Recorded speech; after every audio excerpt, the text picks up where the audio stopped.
ഇന്നത്തെ സന്ദേശത്തിൻ്റെ ടൈറ്റിൽ വിവാഹ ജീവിതം ലാഭകരമോ നരകകരമോ എന്നാണ് ഇന്നത്തെ സന്ദേശത്തിൻ്റെ title. The title of today's talk is married life profitable or is it leading to hell? പ്രിയ സഹോദരങ്ങളെ, വിവാഹം കഴിഞ്ഞവർ മനസ്സിലാക്കേണ്ട ഒരു കാര്യം എന്ന് പറയുന്നത്, വിവാഹം ഇത് ഓർഡൈൻ ചെയ്തത് ഈ ലോകത്തിലെ ഒരു ഗവൺമെൻറ്റും അല്ല. ഇത് ഓർഡൈൻ ചെയ്തത് സ്വർഗീയ ഗവൺമെൻറ്റാണ്. സ്വർഗീയ ഗവൺമെൻറ് വിവാഹം ഓർഡൈൻ ചെയ്തപ്പോൾ മരണമില്ലാത്ത, വീണു പോകാത്ത, തേജസ്സുള്ള പുരുഷനും സ്ത്രീയും തമ്മിലായിരുന്നു വിവാഹം. പക്ഷെ ഇന്നത്തെ കഥ അതല്ല. മരണമുള്ള, വീണുപോയ, തേജസ് നഷ്ടപ്പെട്ട് സ്വകേന്ദ്രീകൃതമായി ജീവിക്കുന്ന പുരുഷനും സ്ത്രീയും തമ്മിലാണ് വിവാഹം. ഇത് മെയിൻറ്റെയിൻ ചെയ്ത് കൊണ്ടുപോകാൻ വലിയ പാടാ. കാരണം പുരുഷനും സ്വകേന്ദ്രീകൃതനാണ്, സ്ത്രീയും സ്വകേന്ദ്രീകൃതയാണ്. അതുകൊണ്ട് ഇത് കൊണ്ടുപോകാൻ വലിയ പ്രയാസമുള്ളത്. അപ്പം ഇത് മനസ്സിലാക്കിയിട്ട് വേണം കുടുംബജീവിതം. നാം ഒരു എക്സ്പെർട്ട് ഡ്രൈവർ വണ്ടി ഓടിക്കുന്നത് പോലെ ഹംസും ഡംസും കുഴികളും ഒക്കെയുള്ള റോട്ടിലൂടെ വണ്ടി ഓടിക്കുന്നത് പോലെ ചവിട്ടി നിർത്തി 2 വീൽ ഡ്രൈവ് ഇട്ട്, ചിലപ്പോൾ 4 വീൽ ഡ്രൈവ് ഇട്ട് ഒക്കെ കയറ്റിക്കൊണ്ട് പോകുന്നത് പോലെ വേണം കുടുംബജീവിതം കയറ്റിക്കൊണ്ട് പോകാൻ. അല്ല എങ്കിൽ കുടുംബജീവിതം പരാജയപ്പെടും. കാരണം വിവാഹം കഴിക്കുന്നത് തേജസ്സുള്ള, മരണമില്ലാത്ത സ്ത്രീയും പുരുഷനും തമ്മിലല്ല, തേജസ് നഷ്ടപ്പെട്ട, മരണമുള്ള, സ്വകേന്ദ്രീകൃതമായ സ്ത്രീയും പുരുഷനും തമ്മിലാണ്. So the first thing to understand is that marriage is not an institution that was instituted by a human government. It was instituted by the heavenly government. But when it was instituted between two individuals who were immortal, glorified, without death, and selfless.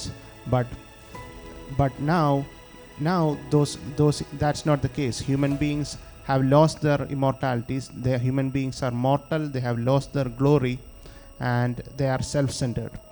And when you try to, this makes marriage very difficult, because marriage was not initially instituted for people like that. But now that human beings are like this, we need to work much harder to make the marriage work.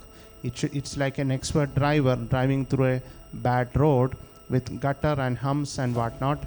And like an expert driver, one should be careful while driving the marriage life.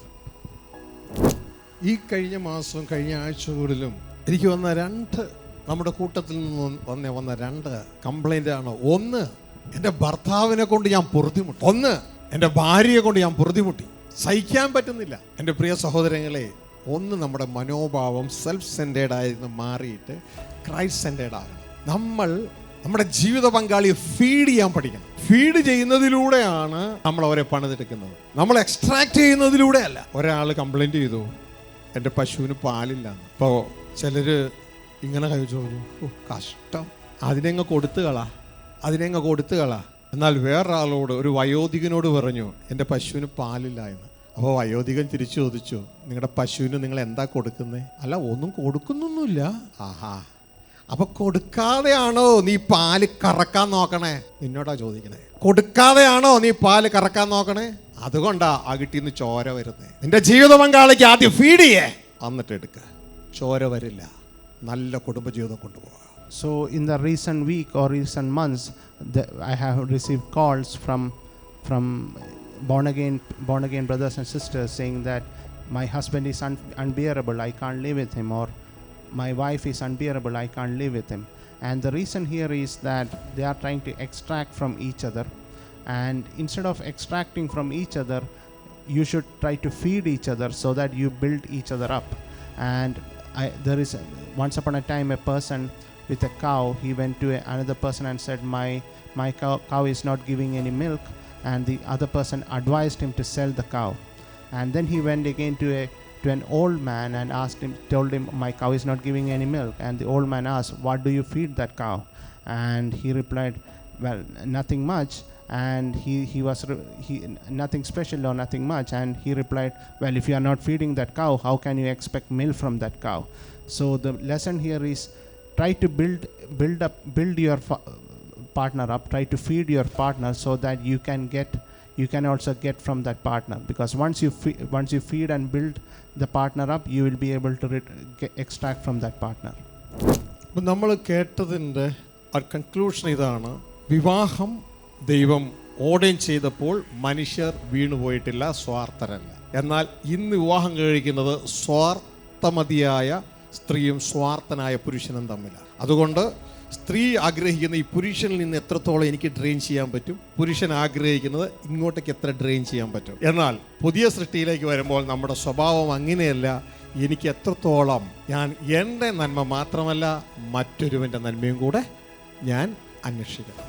ഓരോരുത്തരും സ്വന്തം ഗുണമല്ല മറ്റവൻ്റെ ഗുണം അന്വേഷിക്കുന്ന വ്യക്തിയായി തീരണം. അപ്പോൾ എനിക്ക് എത്രത്തോളം എൻ്റെ ജീവിത പങ്കാളി ഹെൽപ്പ് ചെയ്യുവാൻ കഴിയും എന്നുള്ള ചിന്തയിലേക്ക് ഞാനും നിങ്ങളും മാറുവാനായിട്ട് ഇടയാകണം. അപ്പോൾ തന്നെ അടുത്തത്, തളർന്നിരിക്കുന്നവരെ നാം ഒന്നും കൂടി അടിച്ച് താത്തുകയല്ല വാക്കുകൊണ്ട് നമുക്ക് കുടുംബജീവിതം പണിയാൻ പറ്റും, തകർക്കാനും പറ്റും. പകരം നമ്മൾ പരസ്പരം വളർത്തിയെടുക്കണം. നല്ലൊരു ഭാര്യയെ ഭർത്താവ് വളർത്തിയെടുക്കണം. ക്രിസ്തു തനിക്ക് തന്നെ തേജസ്സോടെ മുൻനിർത്തുന്നത് പോലെ, സഭയെ വളർത്തുന്നത് പോലെ. ഹല്ലേലൂയ. ഫീഡ് ചെയ്യാണ്, വചനം ഫീഡ് ചെയ്യുക. ഇതേപോലെ ഭാര്യമാർ ഭർത്താക്കന്മാരെ വളർത്തിയെടുക്കണം. എങ്ങനെ? അവരെ തളർത്തിയല്ല, ആശ്വസിപ്പിക്കുന്ന വാക്കുകൾ കൊണ്ട്, ദൈവവചനം കൊണ്ട്, അവർക്ക് നേരത്തെ കൊടുത്തതുപോലെ ബഹുമാനം കൊടുത്തുകൊണ്ട്, കിരീടം കൊടുത്തുകൊണ്ട് വളർത്തിയെടുക്കുവാനായിട്ട് ഇടയാകണം. അങ്ങനെ കുടുംബജീവിതത്തിൽ ഭാര്യയും ഭർത്താവും, ഭാര്യ ഭർത്താവിനെ പണിതെടുക്കണം, ഭർത്താവ് ഭാര്യയെ പണിതെടുക്കണം. അങ്ങനെ രണ്ടും കൂടെ ഒരുമിച്ച് പണിതെടുത്താൽ അത് വലിയ ലാഭകരമായി തീരും. കർത്താവ് ഇങ്ങനെയാണ് ദൈവവചനം എഴുതിയിരിക്കുന്നത്: ഒരുവൻ 1000 ഓടിക്കും, ഇരുവൻ 10,000 ഓടിക്കും. ആ കണക്ക് കണ്ടോ? നിങ്ങൾ രണ്ടും ഒരുമിച്ച് നിൽക്കാൻ കഴിഞ്ഞാൽ ഫലം 10 ഇരട്ടിയാണ്. ഹല്ലേലൂയ. 10 ഇരട്ടിയാണ്. അല്ല, ഒറ്റയ്ക്കാണ് നിൽക്കണമെങ്കിൽ ഒറ്റയ്ക്ക് കിട്ടുന്ന ഫലവും കൂടി കിട്ടൂല. കാരണം ഈ ഭാരം എടുത്തുകൊണ്ട് പോരുകയാണ്. കാരണം സ്വന്തം കുടുംബത്തിൽ അസ്ഥിരനായവൻ ബാക്കി എല്ലാ മേഖലയിലും അസ്ഥിരനായിരിക്കുകയാണ്. ഹല്ലേലൂയ. നമുക്ക് പ്രാർത്ഥിക്കാം. ദൈവസന്നിധിയിൽ നമുക്ക് നമ്മളെ തന്നെ ദൈവകരങ്ങളിൽ ഏൽപ്പിക്കാം. So to conclude our message, the message today was when marriage was instituted, it was between it was between God-centered people, not self-centered people. Unfortunately, we have fallen, and now we are selfish and self-centered people. And in this world, those who are the common people, the fallen man is trying to extract whatever he can from the wife, and the same manner the wife is trying to extract whatever she can from the husband. But in the new creation, that's not how you should be. In the new creation, just like Christ, you should not be seeking your own benefit but the benefit of your partner. You should you should try to build that person up. In the same manner, another message is that by biblical method is not to further weaken those who are weak, but to strengthen them and to build them up. The wives can build their husband up by giving them crowns and respecting them in the same manner as Jesus Christ builds up the church by feeding them. In the same manner, husbands should build up their wives by encouraging them and feeding them. And in this manner you will be able to live a life worthy of Christ. And moreover, as Bible says, one person routs 1,000 and 2,000 routs 2,000. So when the power of 2 is 10 times greater than the power of 1, and because you will be sharing your burden, and in this manner you should realize this, and you use married life to build up your glory for eternal life.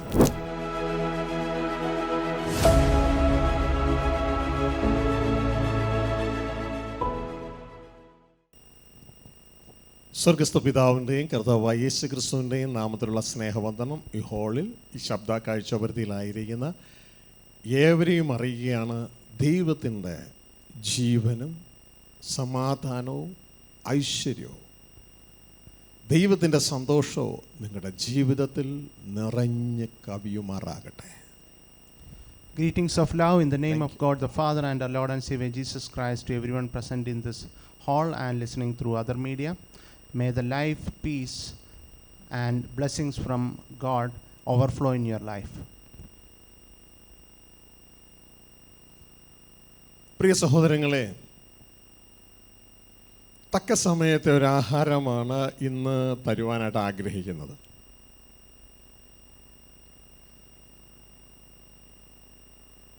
സകലത്തെയും കലക്കിക്കളയുന്ന പിശാച്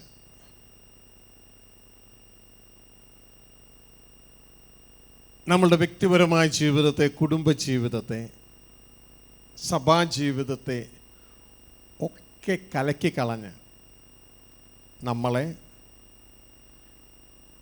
ഹൃദയം അസ്വസ്ഥമാക്കി നരകയോഗ്യരാക്കുന്ന ആ ഒരു തലം വർദ്ധിച്ചുകൊണ്ടേയിരിക്കുകയാണ്. അപ്പോൾ ഇതുമായുള്ള ബന്ധത്തിൽ പിശാച് ഇപ്പോൾ ഏറ്റവും കൂടുതൽ ആക്രമിക്കുന്നത് ഒരു തലം എന്ന് പറയുന്നത് മനുഷ്യരുടെ കുടുംബജീവിതമാണ്.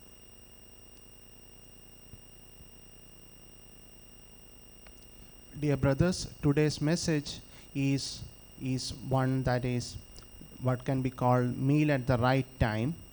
And as we all know, Satan, who attacks different aspects of people's life, like the marriage or other aspects of life, and he makes us worthy of hell by such attacks.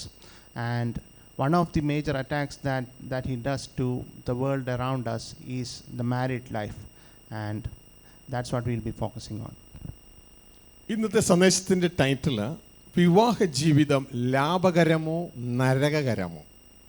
ശ്രദ്ധിക്കുക, വിവാഹ ജീവിതം ലാഭകരമോ നരകകരമോ എന്നാണ് ഇന്നത്തെ സന്ദേശത്തിൻ്റെ title. The title of today's talk is married life profitable or is it leading to hell? ഇന്ന് ചുറ്റും നോക്കുമ്പോൾ ഞാൻ കാണുന്നത് സഭകളിൽ, ക്രിസ്തീയ സഭകളിൽ പരസ്പരം അടിയാണ്. കഴിഞ്ഞ ഒരു മാസം തന്നെ എനിക്ക് പ്രാർത്ഥിക്കാനും അല്ലാതെയൊക്കെ വന്ന ഇൻഫർമേഷനിൽ നല്ലൊരു പങ്ക് കുടുംബങ്ങളിലും ഭാര്യയും ഭർത്താവും തമ്മിൽ അല്ലെങ്കിൽ വീട്ടിലുള്ളവർ തമ്മിൽ അടിയാണ്. ഇന്നലെയും ഒരു സഹോദരനെ വിളിച്ചിട്ട് പറഞ്ഞു, എൻ്റെ ബ്രദറെ എനിക്ക് സഹിക്കാൻ പറ്റുന്നില്ല, എൻ്റെ ഭാര്യയുടെ ഉപദ്രവം, അതുകൊണ്ട് എനിക്ക് സഹിക്കാൻ കഴിയുന്നില്ല. അതുപോലെ തന്നെ തിരിച്ചു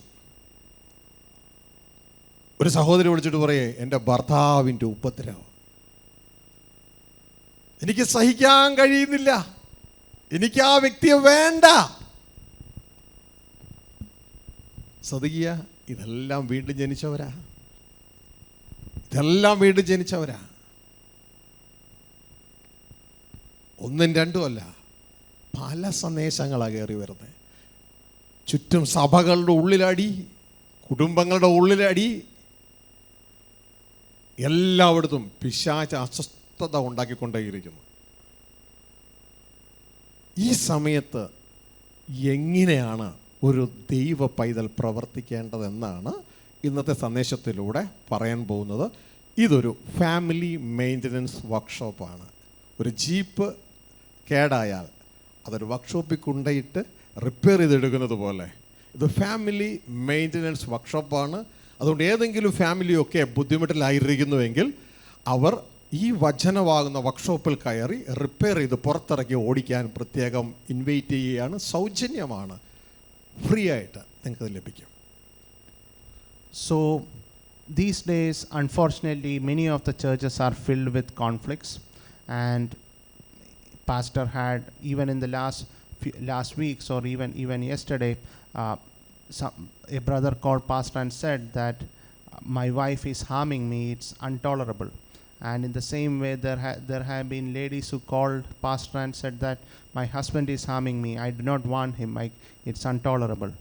And Satan is sowing conflicts throughout the Christian families because all these people are born again Christians.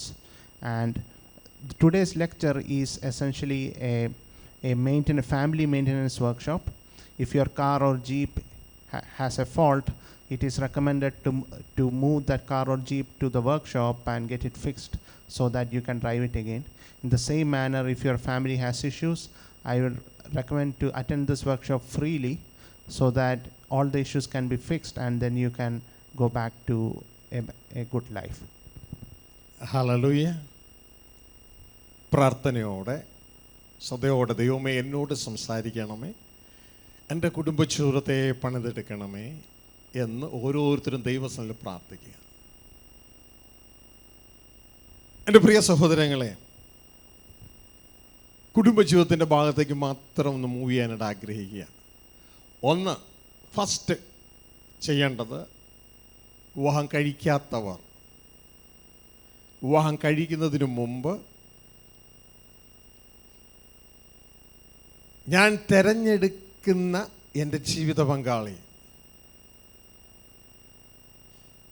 ഞാനുമായി ആത്മീകമായും മാനസികമായും ശാരീരികമായും സാമൂഹികമായും കുടുംബപരമായും ചേരുമോ എന്ന് നോക്കേണ്ടത് അവനവൻ്റെ ഉത്തരവാദിത്വമാണ്. അല്ലാതെ ഒരു ജീവിത പങ്കാളിയെ വീട്ടിലേക്ക് കൊണ്ടുവന്നാൽ അവനവന് നരകം കുഴിക്കുകയാണ് എന്നുള്ള കാര്യം പ്രത്യേകം ഓർപ്പിക്കുകയാണ്. പിന്നെ കൊണ്ടുവന്നാൽ ജീവിതാവസാനം വരെ അത് കൊണ്ടുപോയേ പറ്റുകയുള്ളൂ. ക്രിസ്തീയ ജീവിതത്തിൽ ഡൈവോഴ്സ് എന്ന പരിപാടി ദൈവം അനുവദിക്കുന്നില്ല എന്ന കാര്യം പ്രത്യേകം ഓർക്കുക. Dear brothers, I request you all to be before the Lord prayerfully so that He can speak to you. And today we will be focusing on the married life. And the first thing to note is to people who are unmarried. And if you are unmarried and if you are looking to marry, make sure that you bring in somebody who is spiritually, mentally, socially and family wise compatible with you, because otherwise you'll be digging a hell for yourself. And one thing to note is that there is no concept of divorce in the Christian life. If you marry, you'll have to stay with that person for the rest of your life. മനസ്സിലാകാത്തവർക്ക് മനസ്സിലാക്കുക. ശ്രദ്ധിച്ചേ, വിവാഹം എന്ന് പറയുന്നത് രണ്ട് കുടുംബങ്ങളെക്കാൾ ഉപരി രണ്ട് വ്യക്തികൾ തമ്മിലുള്ള ചേരലാണ്. നിങ്ങൾ കണ്ടിട്ടില്ലേ ഈ ഇലക്ട്രിക് സോക്കറ്റ് ചുമരിലെ? അതിൽ ഇന്ത്യൻ ടൈപ്പിൽ European type plug, Indian type സോക്കറ്റിൽ യൂറോപ്യൻ ടൈപ്പ് പ്ലഗ് കയറത്തില്ല. അറിയോ നിങ്ങൾക്ക്? പിന്നെ കയറ്റണമെങ്കിൽ അതിനിടയിൽ ഒരു മൾട്ടി പിന്നൊക്കെ ഉപയോഗിക്കണം. ഇതേപോലെ തന്നെയാണ് നമ്മളുമായി ആത്മീകമായി മാനസികമായി ശാരീരികമായി കുടുംബപരമായി സാമൂഹ്യപരമായി ചേരുന്നതിന് മാത്രമേ ചേർക്കാൻ പാടുള്ളൂ. അല്ലെങ്കിൽ ഇത് കയറില്ല. ജീവിതകാലം മുഴുവൻ ഇത് കയറാൻ നോക്കുമ്പോൾ ചിലർ കേട്ടില്ല, കയറില്ല, ഇടിച്ചിടിച്ച് കയറണം കണ്ടിട്ടില്ലേ? അപ്പോൾ അവിടെ ഇവിടെയൊക്കെ പൊട്ടും, വേദന എടുക്കും. ഇതേപോലെ നാം ഒന്ന് ശ്രദ്ധിച്ചുകൊള്ളുക. സെലക്ഷൻ കഴിഞ്ഞിട്ട് കിടന്ന് കരഞ്ഞിട്ട് കാര്യം ഇല്ല. തുടക്കത്തിലൊന്ന് ശ്രദ്ധിക്കുക. ആ ഭാഗം ഞാൻ വിടുകയാണ്. So many of you may have seen how the different plugs in different countries look like. So if you have a plug that is Indian plug, and if you try to insert it in a European socket, how much ever you struggle, it will not work. You'll have to use certain other devices like multi-pin in between. In the same manner, you should be careful if you are going to marry someone who is spiritually, mentally, socially and family wise compatible with you. Otherwise, it doesn't matter how you struggle. You can try to make that compatibility throughout the life, but just like if you try to insert a European plug into an Indian socket and it will break, in the same manner there will be breaks throughout the life. പ്രിയ സഹോദരങ്ങളെ, വിവാഹം കഴിഞ്ഞവർ മനസ്സിലാക്കേണ്ട ഒരു കാര്യം എന്ന് പറയുന്നത്, വിവാഹം ഇത് ordain ചെയ്തത് ഈ ലോകത്തിലെ ഒരു ഗവൺമെൻറ്റും അല്ല. ഇത് ഓർഡൈൻ ചെയ്തത് സ്വർഗീയ ഗവൺമെൻറ്റാണ്.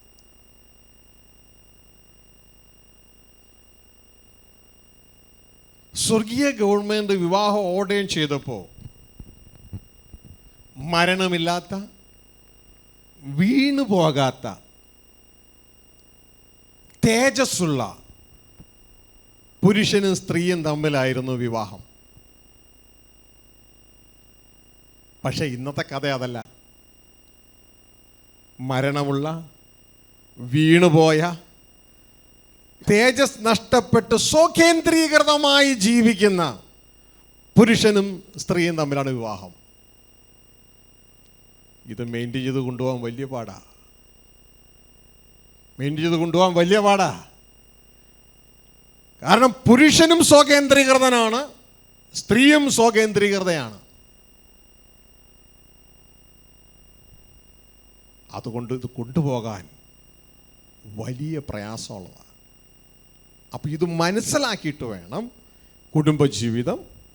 നാം ഒരു എക്സ്പെർട്ട് ഡ്രൈവർ വണ്ടി ഓടിക്കുന്നത് പോലെ ഹംസും ഡംസും കുഴികളും ഒക്കെയുള്ള റോട്ടിലൂടെ വണ്ടി ഓടിക്കുന്നത് പോലെ ചവിട്ടി നിർത്തി 2 വീൽ ഡ്രൈവ് ഇട്ട് ചിലപ്പോൾ 4 വീൽ ഡ്രൈവ് ഇട്ട് ഒക്കെ കയറ്റിക്കൊണ്ട് പോകുന്നത് പോലെ വേണം കുടുംബജീവിതം കയറ്റിക്കൊണ്ട് പോകാൻ. അല്ല എങ്കിൽ കുടുംബജീവിതം പരാജയപ്പെടും. കാരണം വിവാഹം കഴിക്കുന്നത് തേജസ്സുള്ള, മരണമില്ലാത്ത സ്ത്രീയും പുരുഷനും തമ്മിലല്ല, തേജസ് നഷ്ടപ്പെട്ട, മരണമുള്ള, സ്വകേന്ദ്രീകൃതമായ സ്ത്രീയും പുരുഷനും തമ്മിലാണ്. So the first thing to understand is that marriage is not an institution that was instituted by a human government. It was instituted by the heavenly government. But when it was instituted between two individuals who were immortal, glorified, without death, and selfless. But now those that's not the case. Human beings have lost their immortalities. Their human beings are mortal. They have lost their glory, and they are self-centered. And when you try to, this makes marriage very difficult, because marriage was not initially instituted for people like that. But now that human beings are like this, we need to work much harder to make the marriage work. It's like an expert driver driving through a bad road with gutter and humps and whatnot. And like an expert driver, one should be careful while driving the marriage life. മറ്റൊരു കാര്യം ഓർക്കാനുള്ളത്, ഇതൊക്കെ foundation സ്റ്റോൺസിൽ ഇട്ട് തരിക. ഓർക്കാനുള്ളത്, ഒരുപക്ഷെ കഴിഞ്ഞ പല സന്ദേശങ്ങളിലും നിങ്ങൾ കേട്ടിട്ടുണ്ടാകും, മനുഷ്യന് മാത്രമുള്ളൊരു പ്രത്യേകത, സർവ സൃഷ്ടികൾക്കും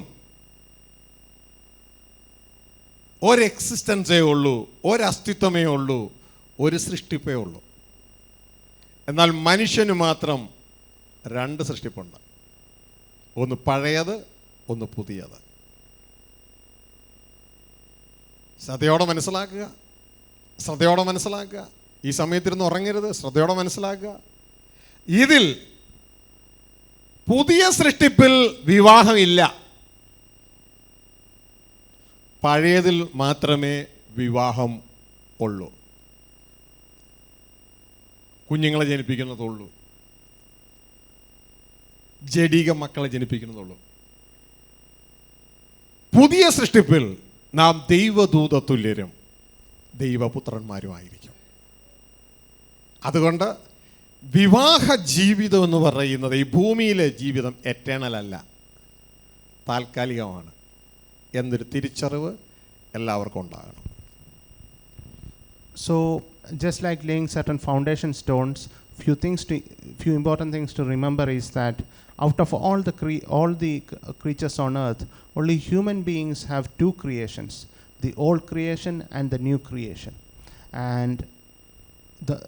And married life is something that belongs to the old creation. In the new creation there is no marriage, and we are all becoming similar to angels, and therefore it is important to remember that married life is temporary, because once you die and move to the new creation and becomes like angels, there is no married life. Hallelujah. യേശുക്രിസ്തു പറഞ്ഞു ഓർക്കുന്നുണ്ടോ സദൂക്യരോട്? പഴയ ജീവിതത്തിൽ ഒരു സ്ത്രീക്ക് 7 ഭർത്താക്കന്മാരുണ്ടായിരുന്നു, പഴയ സൃഷ്ടിപ്പ്. എന്നാൽ സദൂക്യരെന്ന് പറയുന്ന പുനരുദ്ധാനം ഇല്ല എന്ന് പറയുന്നവർ യേശുവിനെ കൊടുക്കാൻ വേണ്ടി ചോദിച്ചു, പുനരുദ്ധാന ജീവിതത്തിൽ ഈ സ്ത്രീ ഈ 7 പേരിൽ ആരുടെ ഭാര്യയായിരിക്കും? അവിടെയാണ് യേശു പറഞ്ഞത്, പുനരുദ്ധാന ജീവിതത്തിൽ, അതാണ് പുതിയ സൃഷ്ടിയുടെ ജീവിതം. ആ ജീവിതത്തിൽ വിവാഹം കഴിക്കുന്നുമില്ല, വിവാഹത്തിന് കൊടുക്കുന്നുമില്ല. നിങ്ങൾ ദൈവദൂത തുല്യരും. പിന്നെ നിങ്ങളുടെ പേര് മനുഷ്യപുത്രന്മാരെന്നല്ല, നിങ്ങളുടെ പേര് ദൈവപുത്രന്മാരും എന്നായിരിക്കാം. അപ്പോൾ ഇത് വളരെ ശ്രദ്ധിക്കണം. ഇത് വിവാഹം പഴയ സൃഷ്ടിപ്പിൽ താൽക്കാലികമായൊരു സെറ്റപ്പാണ്. ഈ വിവാഹ ജീവിതം കൊണ്ട് നരകമല്ല സമ്പാദിക്കേണ്ടത്, വിവാഹ ജീവിതം കൊണ്ട് അതിയായ സ്വർഗീയ പ്രതിഫലമാണ് നാം സമ്പാദിക്കേണ്ടത്. എന്നാൽ ഇത് അറിവില്ലാത്തത് കൊണ്ട് വിവാഹ ജീവിതം കൊണ്ട് അനേകർ നരകമാണെന്ന് സമ്പാദിച്ചുകൊണ്ടേയിരിക്കുന്നത്. ഈ സമയം കുഞ്ഞ് നീ ഇരുന്ന് ഉറങ്ങുന്നത്, നീ ഉറങ്ങുന്നതല്ല, പിശാച് നിന്നെ ഉറക്കുന്നതാ. So in this context, let's remember what Jesus Christ said to the Sadducees who came to him and asked him about a parable that a woman had 7 husbands, and finally the woman also died, and in the new life, whose wife will the woman be? And Jesus Christ answered that you do not know about the glory, about the power of God, that in the new life there is no marriage. You are not given to marriage, nor do you take for marriage. You are all like angels. You are all sons of God. So in this context, remember that marriage is a temporary arrangement that is fully restricted to this life, and using that marriage, it is important that you earn eternal glory in heaven and not earn eternal hell. And unfortunately, many people are not wise, and the marriage leads to a life in eternal hell. മറ്റൊരു കാര്യം ശ്രദ്ധിക്കേണ്ടത്, വീണുപോയ സ്ത്രീയും പുരുഷനും തമ്മിലാണ് ഇന്ന് വിവാഹം. ഇവരെങ്ങോട്ടേക്കാ വീണുപോയെന്നാ Bible പറയുന്നേ? ഓർമ്മയുണ്ടോ? ഏഷ്യ 53:6 താൻ്റെ സ്വയത്തിലേക്ക് വീണുപോയി. നിങ്ങളെല്ലാ ആടുകളെ പോലെ തെറ്റിപ്പോയി, എല്ലാവരും അവനവൻ്റെ വഴിക്ക് തിരിഞ്ഞു. സ്വകേന്ദ്രീകൃത ജീവിതമായി തീർന്നു. നമ്മളെ ദൈവം സൃഷ്ടിച്ചാക്കിയത് സ്വകേന്ദ്രീകൃത ജീവിതത്തിലേക്കല്ല, ദൈവ കേന്ദ്രീകൃത ജീവിതത്തിലേക്കാണ്. നാം ദൈവത്തിൽ നിന്ന് വേണം ആരംഭിക്കാൻ. ഹല്ലേലൂയ. നാം ദൈവത്തിൽ നിന്ന് വേണം ആരംഭിക്കാൻ. പക്ഷെ നാം ആരംഭിക്കുന്നത് ദൈവത്തിൽ നിന്നല്ല. വീണുപോയർ ആരംഭിക്കുന്നത് അവനവനിൽ നിന്ന് തന്നെയാണ്. എന്നാൽ പുതിയ സൃഷ്ടിയിലേക്ക് നാം വരുമ്പോൾ ക്രിസ്തു ആരംഭിക്കുന്നത്, പുതിയ സൃഷ്ടി ക്രിസ്തുവിലാട്ടോ, ക്രിസ്തു ആരംഭിക്കുന്നത് ദൈവത്തിൽ നിന്നാണ്. എനിക്ക് സ്വയമേ ഒന്നും ചെയ്യാൻ കഴിയത്തില്ല, എൻ്റെ പിതാവ് എന്ത് ചെയ്യുന്നുവോ അത് ഞാൻ ചെയ്യുന്നു. ഇതാണ് ത്രിയേക പ്രവർത്തനം ബൈബിൾ ഉണ്ടെന്ന് പറയുന്നത്. ഇതിൻ്റെ പേരാണ് law of the spirit. Hallelujah. എന്നാൽ വീണുപോയവർ ആരംഭിക്കുന്നത് സ്വകേന്ദ്രീകൃത ജീവിതത്തിലാണ്. അവർ സ്വാർത്ഥരാണ്. അതുകൊണ്ട് ആ സ്വാർത്ഥത കുടുംബ ജീവിതത്തിൽ അങ്ങ് വിന്യസിക്കും. ഇത് തിരിച്ചറിഞ്ഞ് വേണം കുടുംബജീവിതത്തെ ഹാൻഡിൽ ചെയ്യുവാൻ. So initially marriage was instituted between humans who are not fallen, and now we are fallen. And where have we fallen to? If you read the book of Isaiah chapter 53 verse 6, it says each of us has turned to our own way. So the way the place where we fell to was a self-centered life. We moved from a God-centered life to a self-centered life. But in the new creation, Jesus Christ starts from God. Jesus Christ said, I cannot do anything by myself. Everything I do what the Father has told me. In the same manner, we who are in new creation must lead a God-centered life, and this is called the law of the Spirit.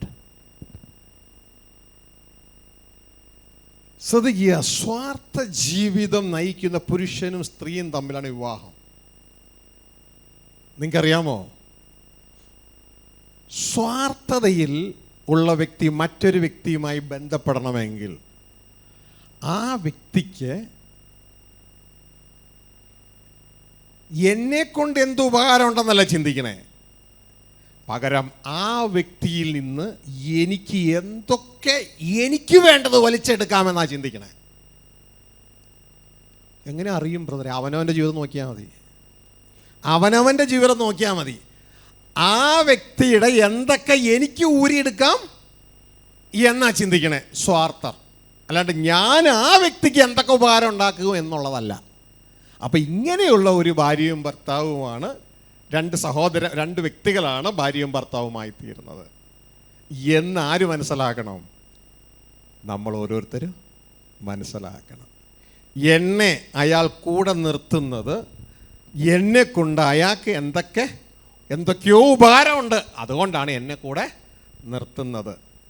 എന്നെ അവൾ കൂടെ നിർത്തുന്നത് എന്നെ കൊണ്ട് അവൾക്ക് എന്തൊക്കെയോ ഉപകാരമുണ്ട്, അതുകൊണ്ടാണ് അവൾ കൂടെ നിർത്തുന്നത് എന്ന് എന്നെ കൊണ്ടുള്ള ഉപകാരം അവൾക്ക് അല്ലെങ്കിൽ അവന് തീരുന്നുവോ, അന്ന് ഈ കുപ്പിയിലെ വെള്ളം കുടിച്ചു കഴിഞ്ഞാൽ ഈ കുപ്പിയെ എന്ത് ചെയ്യുമോ അതേപോലെ തന്നെ അവളും അവനും ചെയ്യാൻ സാധ്യതയുണ്ട് എന്ന് മനസ്സിലാക്കി വേണം നാം ഓരോരുത്തരും ഈ ഭൂമിയിൽ കുടുംബജീവിതം നയിക്കാൻ.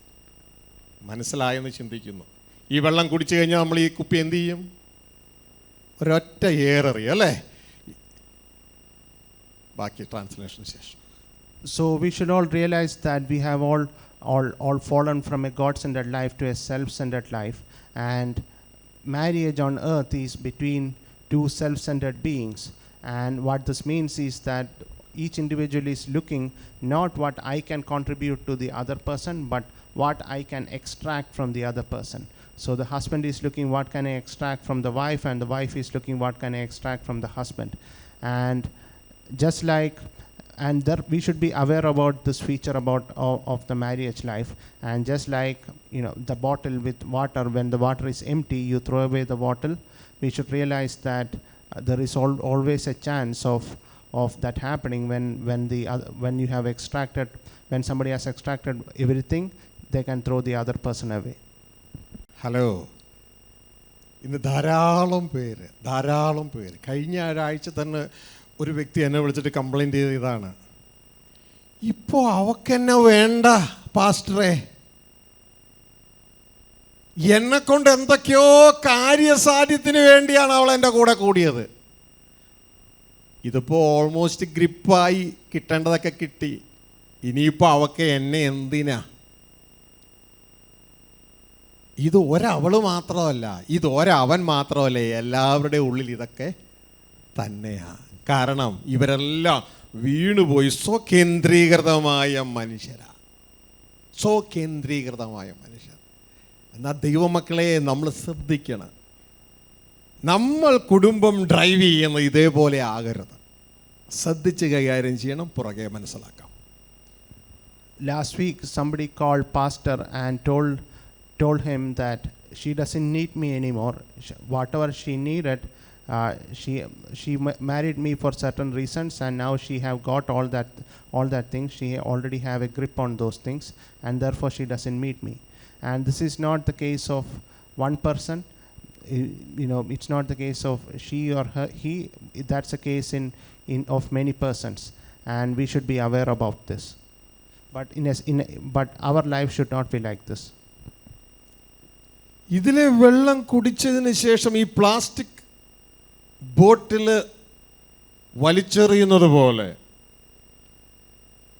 ഒരു സംഭവം ചില നാളുകൾക്ക് മുമ്പ് ഞാൻ നിങ്ങളോട് ചിലരോട് പറഞ്ഞിട്ടുണ്ട്. ഞാനിവിടെ മുകളിൽ ധ്യാനകേന്ദ്രത്തിൻ്റെ മുകളിൽ ഒരു വെജിറ്റബിൾ തോട്ടം ഉണ്ടാക്കി, അതിൽ ഞാൻ പണിതുകൊണ്ടിരിക്കുക. അപ്പോൾ 2 പേര് ഒരു സുമുഖനായ വ്യക്തിയെയും കൊണ്ട് കയറി വരികയാണ്. ആ വ്യക്തിയെയും കൊണ്ട് കയറി വന്നപ്പോൾ ആ വ്യക്തി വളരെ ടയേർഡാണ്. ഞാൻ മുകളിൽ പണിതുകൊണ്ടിരിക്കുമ്പോൾ തന്നെ ഇവരെൻ്റെ ചുറ്റും ഇരുന്ന് കാര്യങ്ങൾ അവതരിപ്പിക്കുക. അപ്പോൾ പറഞ്ഞൊരു കാര്യം, ആ വ്യക്തി കുവൈറ്റിലൊരു ഡോക്ടറാണ്.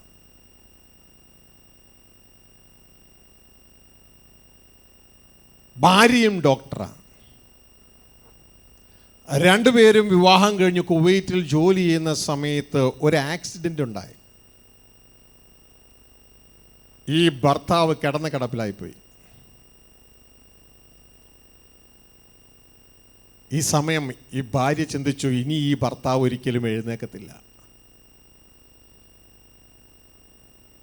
അതായത് മറ്റൊരുവനിൽ നിന്ന് എന്തൊക്കെ എനിക്ക് വലിച്ചെടുക്കാം എന്ന ചിന്തയിലാണ് 2 പേരുടെയും വിവാഹം നടക്കുന്നത്. ഒരിക്കലും ഇനി ഈ ഭർത്താവ് എഴുന്നേക്കത്തില്ല എന്ന് ചിന്തിച്ച സഹോദരി വെള്ളം കുടിച്ചിട്ട് ഈ ബോട്ടിൽ വലിച്ചെറിയുന്നത് പോലെ തൻ്റെ ഭർത്താവിനൊരു ഏറ് കൊടുത്തുകൊണ്ട് അവൾ അവളുടെ പാട്ടിന് പോയി. എന്നാൽ ചില നാളുകൾക്കുള്ളിൽ ദൈവം ആ സഹോദരന് സൗഖ്യം കൊടുത്തു. ആ സഹോദരൻ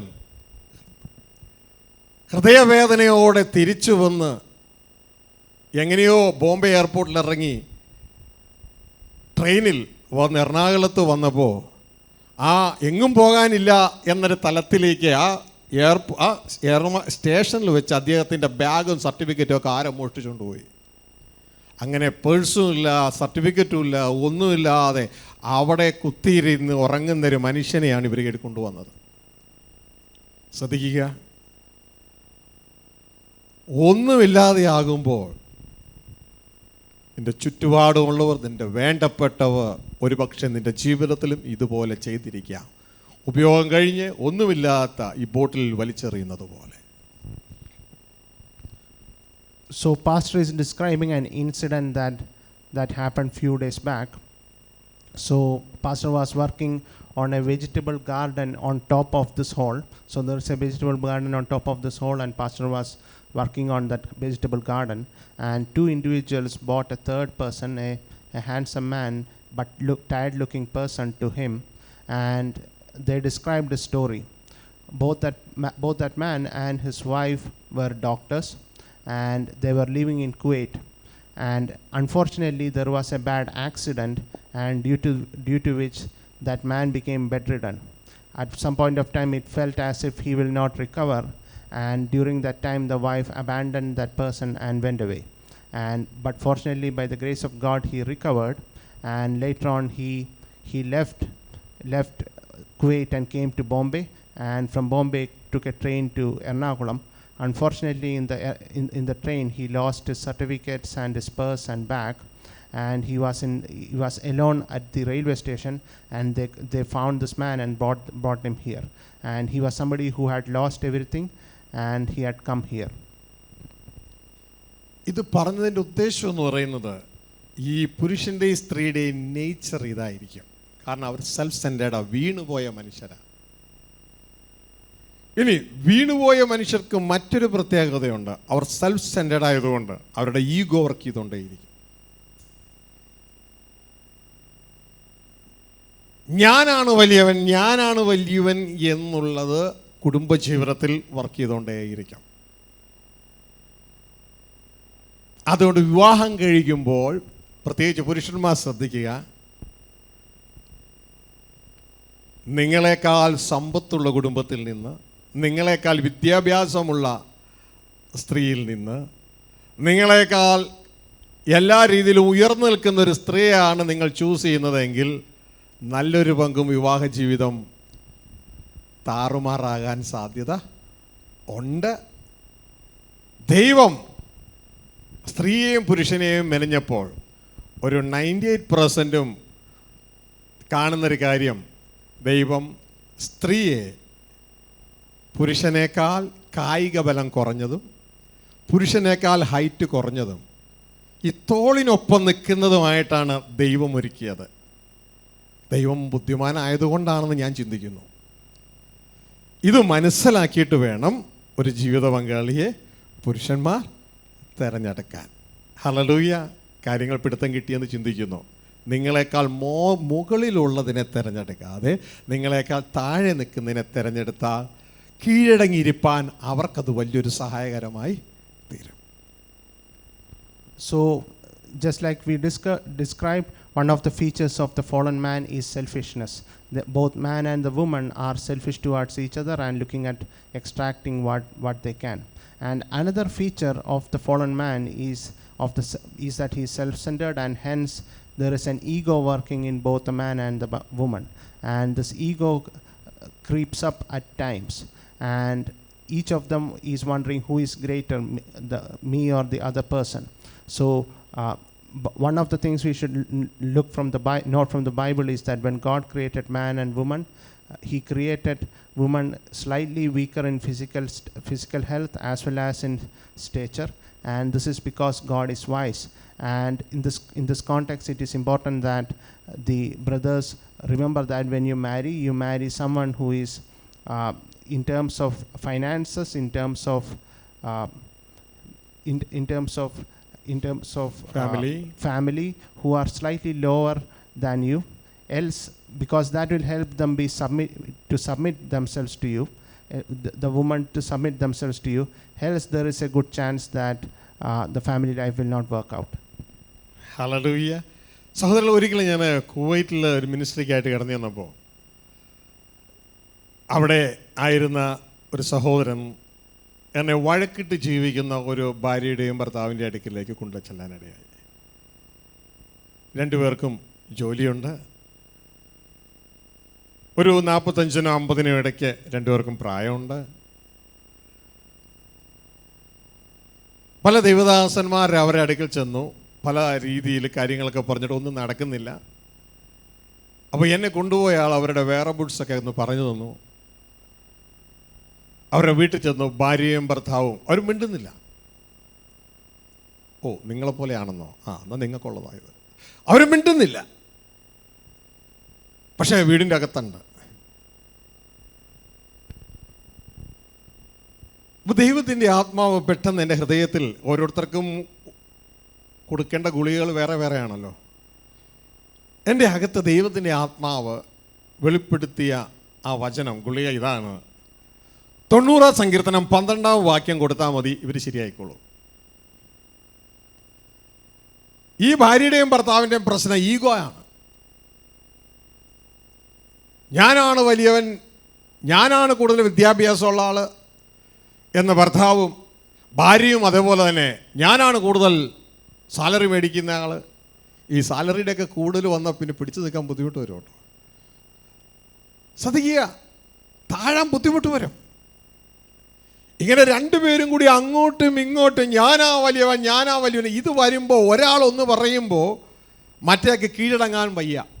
ശരിക്കും ബൈബിൾ സഹോദരിമാരോടാണ് പറയുന്നത്, ഭാര്യമാരെ നിങ്ങളുടെ ഭർത്താക്കന്മാർക്ക് കീഴടങ്ങിയിരിപ്പീൻ. പക്ഷേ ഭാര്യയ്ക്കാണ് ഉയർന്ന വിദ്യാഭ്യാസമെങ്കിൽ എങ്ങനെ കീഴടങ്ങാൻ പറ്റും? ഭാര്യയ്ക്കാണ് വലിയ സാലറി എങ്കിൽ എങ്ങനെ കീഴടങ്ങാൻ പറ്റും? ഭാര്യയ്ക്കാണ് വലിയ വരുമാനമെങ്കിൽ എങ്ങനെ കീഴടങ്ങാൻ പറ്റും? ഹല്ലേലൂയ. ഈവൻ ആത്മീയനായ പൗലോസ് പോലും പറയുന്നു, തനിക്ക് എന്തൊക്കെയോ കൂടുതലായപ്പോൾ നിഗളം വരുമെന്ന് ദൈവം കണ്ടു എന്ന്. അതുകൊണ്ട് കൊടുത്തു ഒരു മരുന്ന്. എന്താണ്? ഒരു ശൂലം. വെളിപ്പാടുകളുടെ ആധിക്യം നിമിത്തം, സാലറിയുടെ ആധിക്യമല്ല, വെളിപ്പാടുകളുടെ ആധിക്യം നിമിത്തം ഞാൻ അതിയായി നിഗളിച്ച് പോകാതിരിപ്പാൻ സ്വർഗത്തിലെ ദൈവം എൻ്റെ ജഡത്തിലൊരു ശൂലം തന്നിട്ടുണ്ടെന്ന്. അപ്പം ഇങ്ങനെയൊക്കെ കിട്ടിയാലേ കാര്യങ്ങൾ നടക്കും. അപ്പോൾ ഇവിടെ മനസ്സിലാക്കേണ്ട കാര്യം, ഇവർ തമ്മിൽ ഫൈറ്റാണ്, ഇവർ തമ്മിൽ മിണ്ടുന്നില്ല. ഒരു വീട്ടിലാണ് ജീവിക്കുന്നത്. അപ്പോൾ ഇവരുടെ അടുക്കലേക്കാണ് കൊണ്ടുപോകുന്നത്. അപ്പോൾ എങ്ങനെ അവിടെ ഈ കാര്യങ്ങളെ നടത്തിയെടുക്കുവാനായിട്ട് കഴിയും എന്ന് സ്വർഗത്തിലെ ദൈവം എന്നെ പ്രകാശിപ്പിച്ചത് 90-ാം സങ്കീർത്തനം 12-ാം വാക്യമാണ്. ആ വാക്യം നമുക്ക് ശബ്ദമുയർത്തി ഒന്ന് വായിക്കുകയും കൂടി ചെയ്യാം. Go ahead. ഞങ്ങൾ ജ്ഞാനമുള്ളൊരു ഹൃദയം പ്രാപിക്കാൻ തക്കവണ്ണം ഞങ്ങളുടെ നാളുകളെ എണ്ണുവാൻ ഞങ്ങളെ ഉപദേശിക്കണമേ. ഹല്ലേലൂയ. ഞങ്ങൾ ജ്ഞാനമുള്ളൊരു ഹൃദയം പ്രാപിക്കാൻ തക്കവണ്ണം. അപ്പോൾ ഇവരുടെ പ്രശ്നമെന്ന് പറഞ്ഞാൽ ഇവർക്ക് ജ്ഞാനമുള്ള ഹൃദയമില്ല. അപ്പോൾ ആ ജ്ഞാനമുള്ള ഹൃദയം ഇവരുണ്ടായെങ്കിൽ ഇവർ തമ്മിൽ ഇങ്ങനെ വഴക്കിട്ടിരിക്കത്തില്ല. ദൈവം പറഞ്ഞു, ഒരല്പം ജ്ഞാനം കൊടുക്കുക, സംഭവം റെഡിയാവും. ജ്ഞാനം കൊടുത്തു, സംഭവം റെഡിയായി. So pastor is narrating an incident that happened while he was doing ministry in Kuwait. It's not Kuwait, Oman. In Oman, a brother took pastor to the house of a quarreling couple. This couple was between 45 and 50 years age, and when he went there, he saw that they are not speaking with each other. They are living under the same roof, but they don't speak with each other. And he realized that the reason here was ego. Bible says to the women to submit yourselves to your husbands. But sometimes when the women earns more, or when the woman is more educated, it becomes much more difficult for them to submit to their husbands. And that was the case that was happening here. And at that time, God showed in pastor's mind the medicine for this. It was different people have different pills, and this was a pill for them. And the pill is Psalm 90 verse 12. It says, "Teach us to number our days, that we may gain a heart of wisdom." So what they lacked was a heart of wisdom, and once they have that heart of wisdom, they will not quarrel with each other.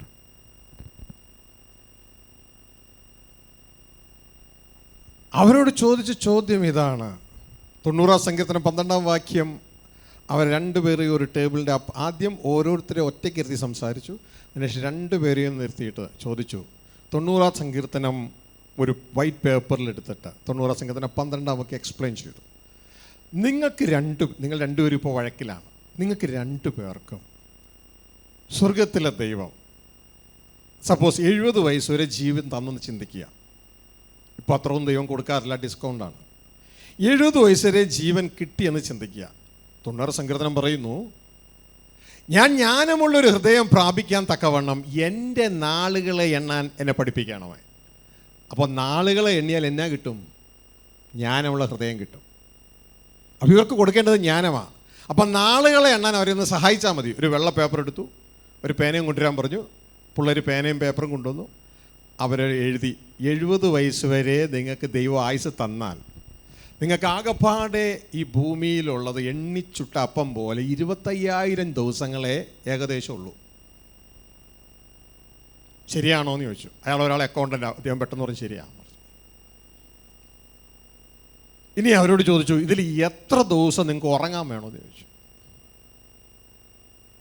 3 ഉറങ്ങണ്ടേ? ഒരു ദിവസം 24 മണിക്കൂറിൽ 8 മണിക്കൂറെങ്കിലും ഉറങ്ങണ്ടേ?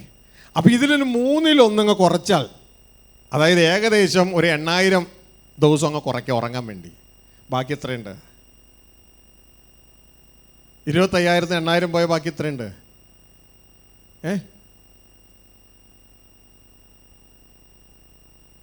ഇനി ഏകദേശം ഒരു 17,000 ദിവസം ബാക്കി അല്ലേ?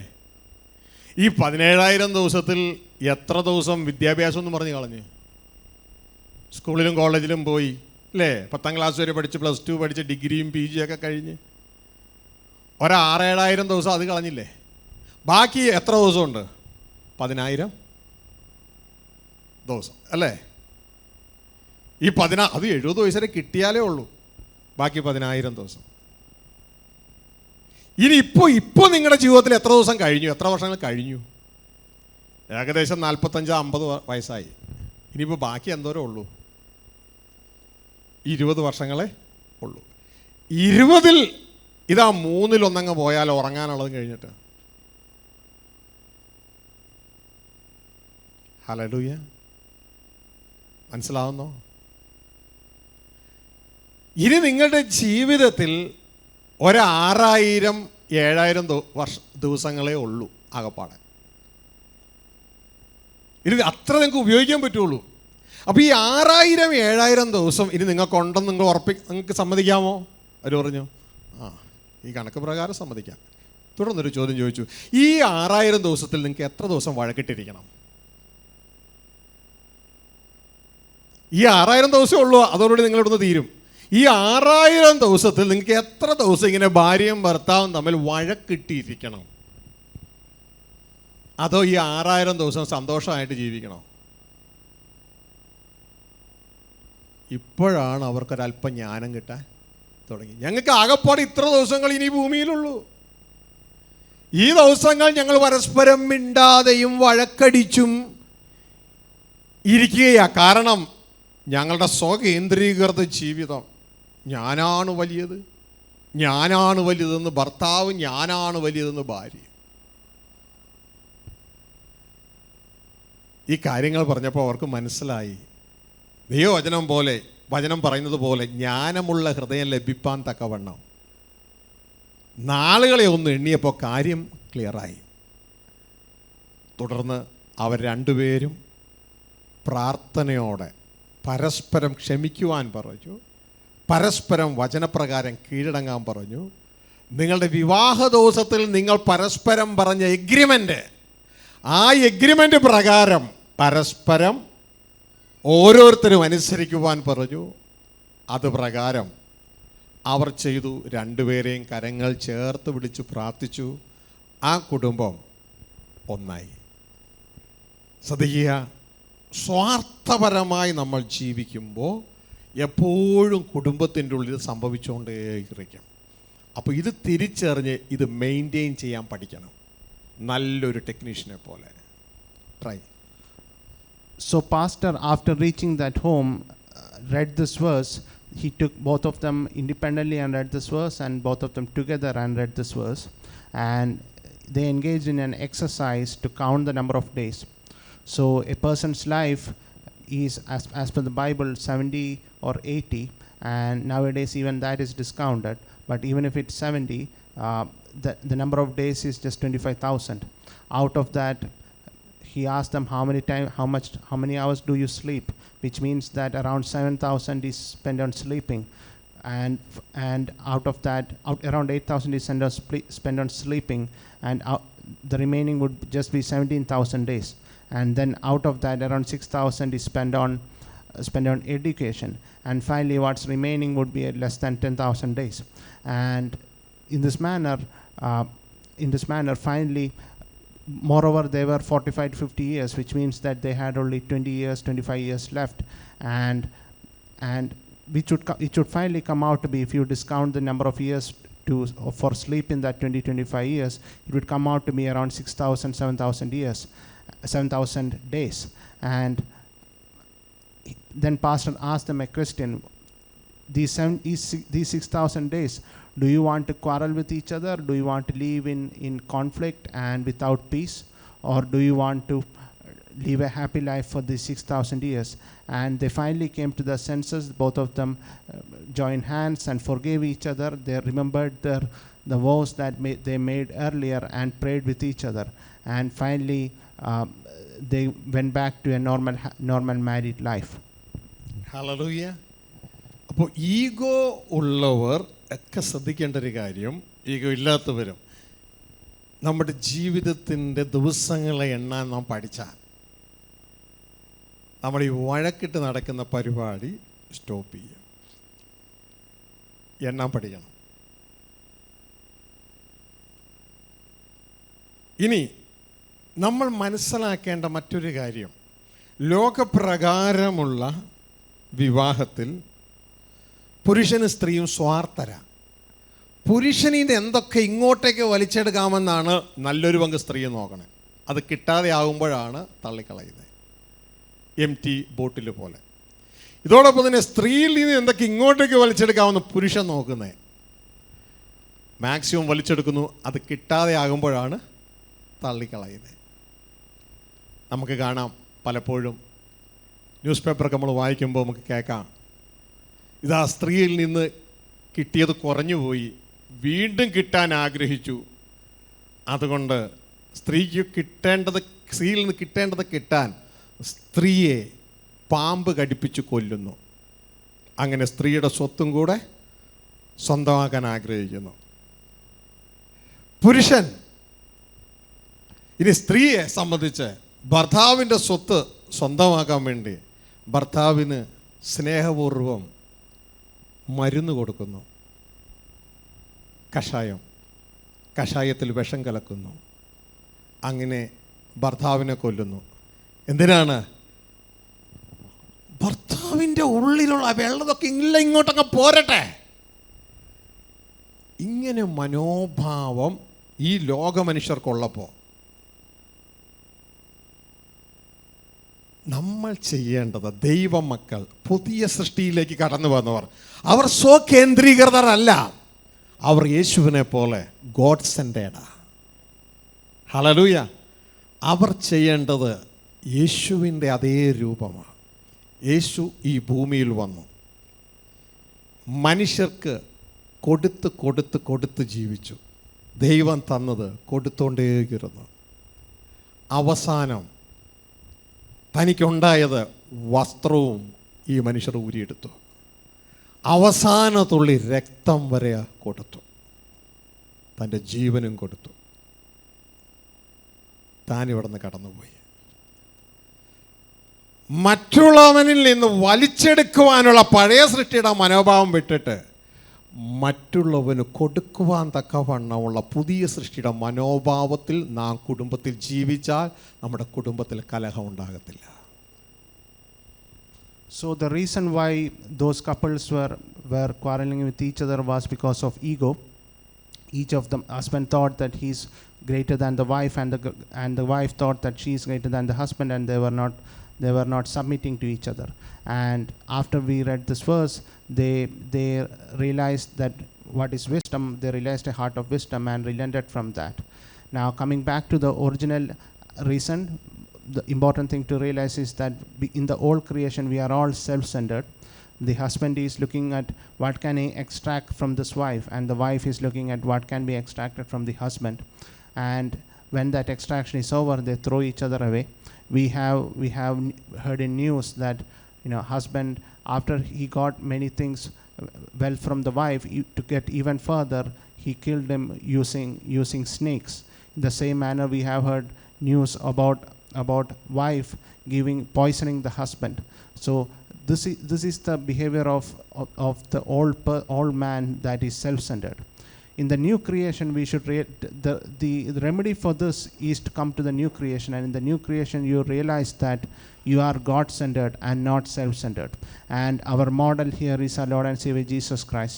Throughout his stay on earth, he was not taking, he was giving everything that he received from the Father to everybody else. And finally they took his dress, they took his body, even the last drop of his blood was taken from him, and he even gave his life for us and went back to his Father in heaven. In the same manner, somebody who is in self-centered should use Jesus Christ as their model, and live in a life of giving rather than extracting. ഈ കഴിഞ്ഞ മാസവും കഴിഞ്ഞ ആഴ്ചകളിലും എനിക്ക് നമ്മുടെ കൂട്ടത്തിൽ നിന്ന് വന്ന രണ്ട് കംപ്ലൈൻ്റാണ്. ഒന്ന്, എൻ്റെ ഭർത്താവിനെ കൊണ്ട് ഞാൻ പൊറുതിമുട്ടി. ഒന്ന്, എൻ്റെ ഭാര്യയെ കൊണ്ട് ഞാൻ പൊറുതിമുട്ടി. സഹിക്കാൻ പറ്റുന്നില്ല. എൻ്റെ പ്രിയ സഹോദരങ്ങളെ, ഒന്ന് നമ്മുടെ മനോഭാവം സെൽഫ് സെൻറ്റേർഡായിരുന്നു മാറിയിട്ട് ക്രൈസ്റ്റ് സെൻറ്റേർഡ് ആകണം. നമ്മൾ നമ്മുടെ ജീവിത പങ്കാളിയെ ഫീഡ് ചെയ്യാൻ പഠിക്കണം. ഫീഡ് ചെയ്യുന്നതിലൂടെയാണ് നമ്മൾ അവരെ പണിതെടുക്കുന്നത്, നമ്മൾ എക്സ്ട്രാക്ട് ചെയ്യുന്നതിലൂടെ അല്ല.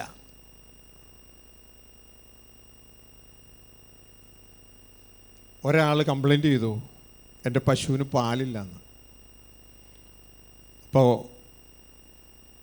ചിലർ ഇങ്ങനെ കഴിച്ചു പറഞ്ഞു, ഓ കഷ്ടം, അതിനെങ്ങ് കൊടുത്തു കളാ. എന്നാൽ വേറൊരാളോട്, ഒരു വയോധികനോട് പറഞ്ഞു, എൻ്റെ പശുവിന് പാലില്ല എന്ന്. അപ്പോൾ വയോധികൻ തിരിച്ചു ചോദിച്ചു, നിങ്ങളുടെ പശുവിന് നിങ്ങൾ എന്താ കൊടുക്കുന്നത്? അല്ല, ഒന്നും കൊടുക്കുന്നൊന്നുമില്ല. ആഹാ, അപ്പോൾ കൊടുക്കാതെയാണോ നീ പാല് കറക്കാൻ നോക്കണേ? നിന്നോടാ ചോദിക്കണേ. കൊടുക്കാതെയാണോ നീ പാല് കറക്കാൻ നോക്കണേ? അതുകൊണ്ടാ ആ കിട്ടിന്ന് ചോര വരുന്നേ. നിന്റെ ജീവിത പങ്കാളിക്ക് ആദ്യം ഫീഡ് ചെയ്യേ, എന്നിട്ട് എടുക്കുക. ചോര വരില്ല, നല്ല കുടുംബജീവിതം കൊണ്ടുപോകുക. So in the recent week or recent months, I have received calls from born again brothers and sisters saying that my husband is unbearable, I can't live with him, or my wife is unbearable, I can't live with him. And the reason here is that they are trying to extract from each other. And instead of extracting from each other, you should try to feed each other so that you build each other up. And there is once upon a time a person with a cow. He went to another person and said, my cow is not giving any milk, and the other person advised him to sell the cow. And then he went again to an old man and told him, my cow is not giving any milk. And the old man asked, what do you feed that cow? And he replied, well, nothing much. And he nothing special or nothing much. And he replied, well, if you are not feeding that cow, how can you expect milk from that cow? So the lesson here is, try to build your partner up, try to feed your partner so that you can also get from that partner. Because once you feed and build the partner up, you will be able to extract from that partner. ശ്രദ്ധിച്ച്, പുരുഷനും സ്ത്രീ ശ്രദ്ധിക്കുക. പുരുഷന്മാർ യേശുവിനെ നോക്കുക. യേശുവിന് സഭയിൽ നിന്ന് കാര്യമായിട്ടൊന്നും കിട്ടണില്ല. പക്ഷേ യേശു സഭയ്ക്ക് കൊടുത്തുകൊണ്ടേയിരിക്കുക. ദൈവവചനം പറയുന്നു, സഭയെ, അതാണ് സ്ത്രീ, കറയും ചുളുക്കവും ഒന്നുമില്ലാതെ തനിക്ക് തന്നെ തേജസ്സോടെ മുൻനിർത്തേണ്ടതിന്, അതായത് ഭാര്യ എവിടെയെങ്കിലും കൊണ്ടുപോകുമ്പോൾ അവൾ എൻ്റെ ഭാര്യയാണെന്ന് പറയത്തക്ക വണ്ണം നീ ഒരുക്കിയെടുക്കണമെന്ന്. മനസ്സിലായോ? കുഞ്ഞെ, നീ ഫീഡ് ചെയ്ത് ഒരുക്കിയെടുക്കണോ? അവിടെ പറയാണ്, ക്രിസ്തുവിന് തന്നെ തേജസ്സോടെ ഇത് എൻ്റെ ഭാര്യയാണ്, എൻ്റെ കാന്തയാണെന്ന് പറഞ്ഞ് തേജസ്സോടെ മുൻനിർത്തേണ്ടതിന് അവളെ ഊറ്റിക്കൊണ്ടിരിക്കുന്നതല്ല, അവൾക്ക് കൊടുത്തോണ്ടേ ഇരിക്കുന്നു. എന്ത്?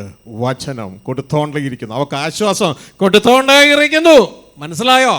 അതുകൊണ്ട് പുരുഷന്മാരോട് ചോദിക്കുക, യേശുവിനെ പോലെ നിങ്ങൾ നിങ്ങളുടെ ജീവിത പങ്കാളിക്ക് കൊടുത്തോണ്ടിരിക്കുകയാണോ, അതോ അവളുടെ കുറ്റങ്ങൾ കണ്ട് അതുകൊണ്ട് കുത്തി റെഡിയാക്കാൻ നോക്കുകയാണോ? ഒരിക്കലും റെഡിയാകില്ല. അത് കൂടുതൽ പ്രശ്നങ്ങളിലേക്ക് പോരുകയുള്ളൂ.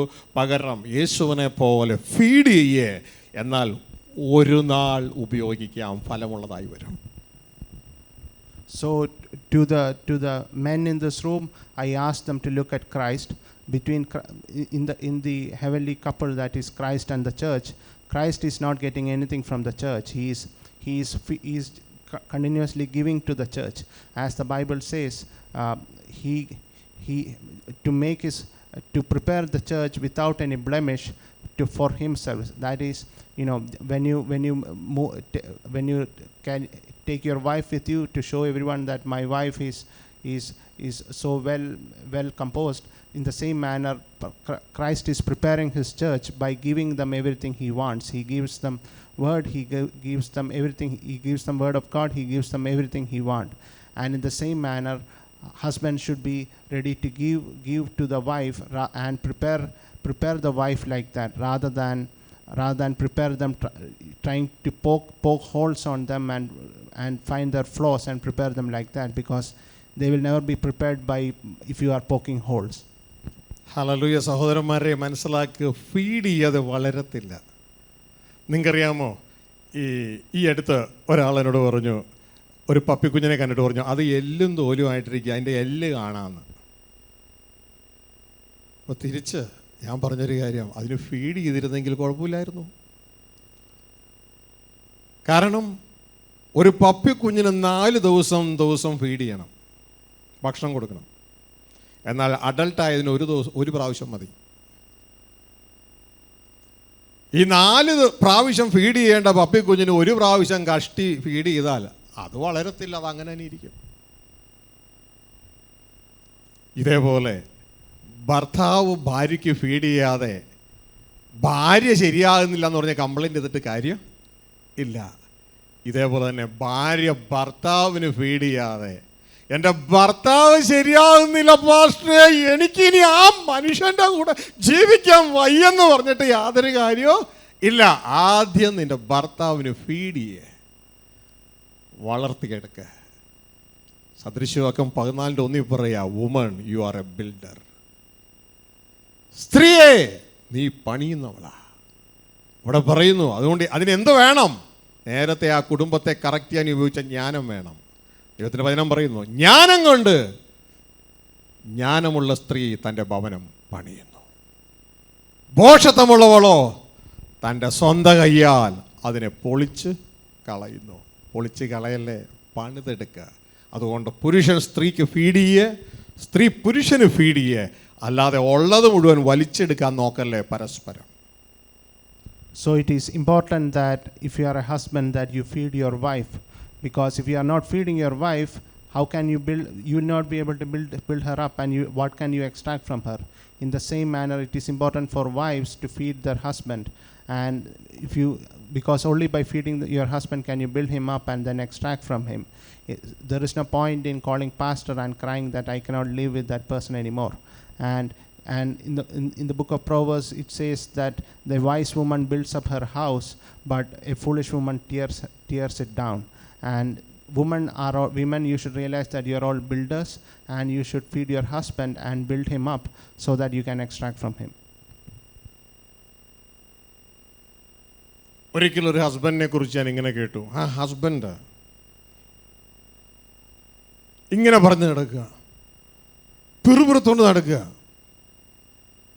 ഞാനൊന്നിനും കൊള്ളൂല, ഞാനൊന്നിനും കൊള്ളൂല, ഞാനൊന്നിനും കൊള്ളൂല, എന്നെ ഒരു വകയ്ക്ക് കൊള്ളൂല. എന്നിട്ട് എന്നോട് പറഞ്ഞ വ്യക്തി എന്നോട് പറഞ്ഞു, ആ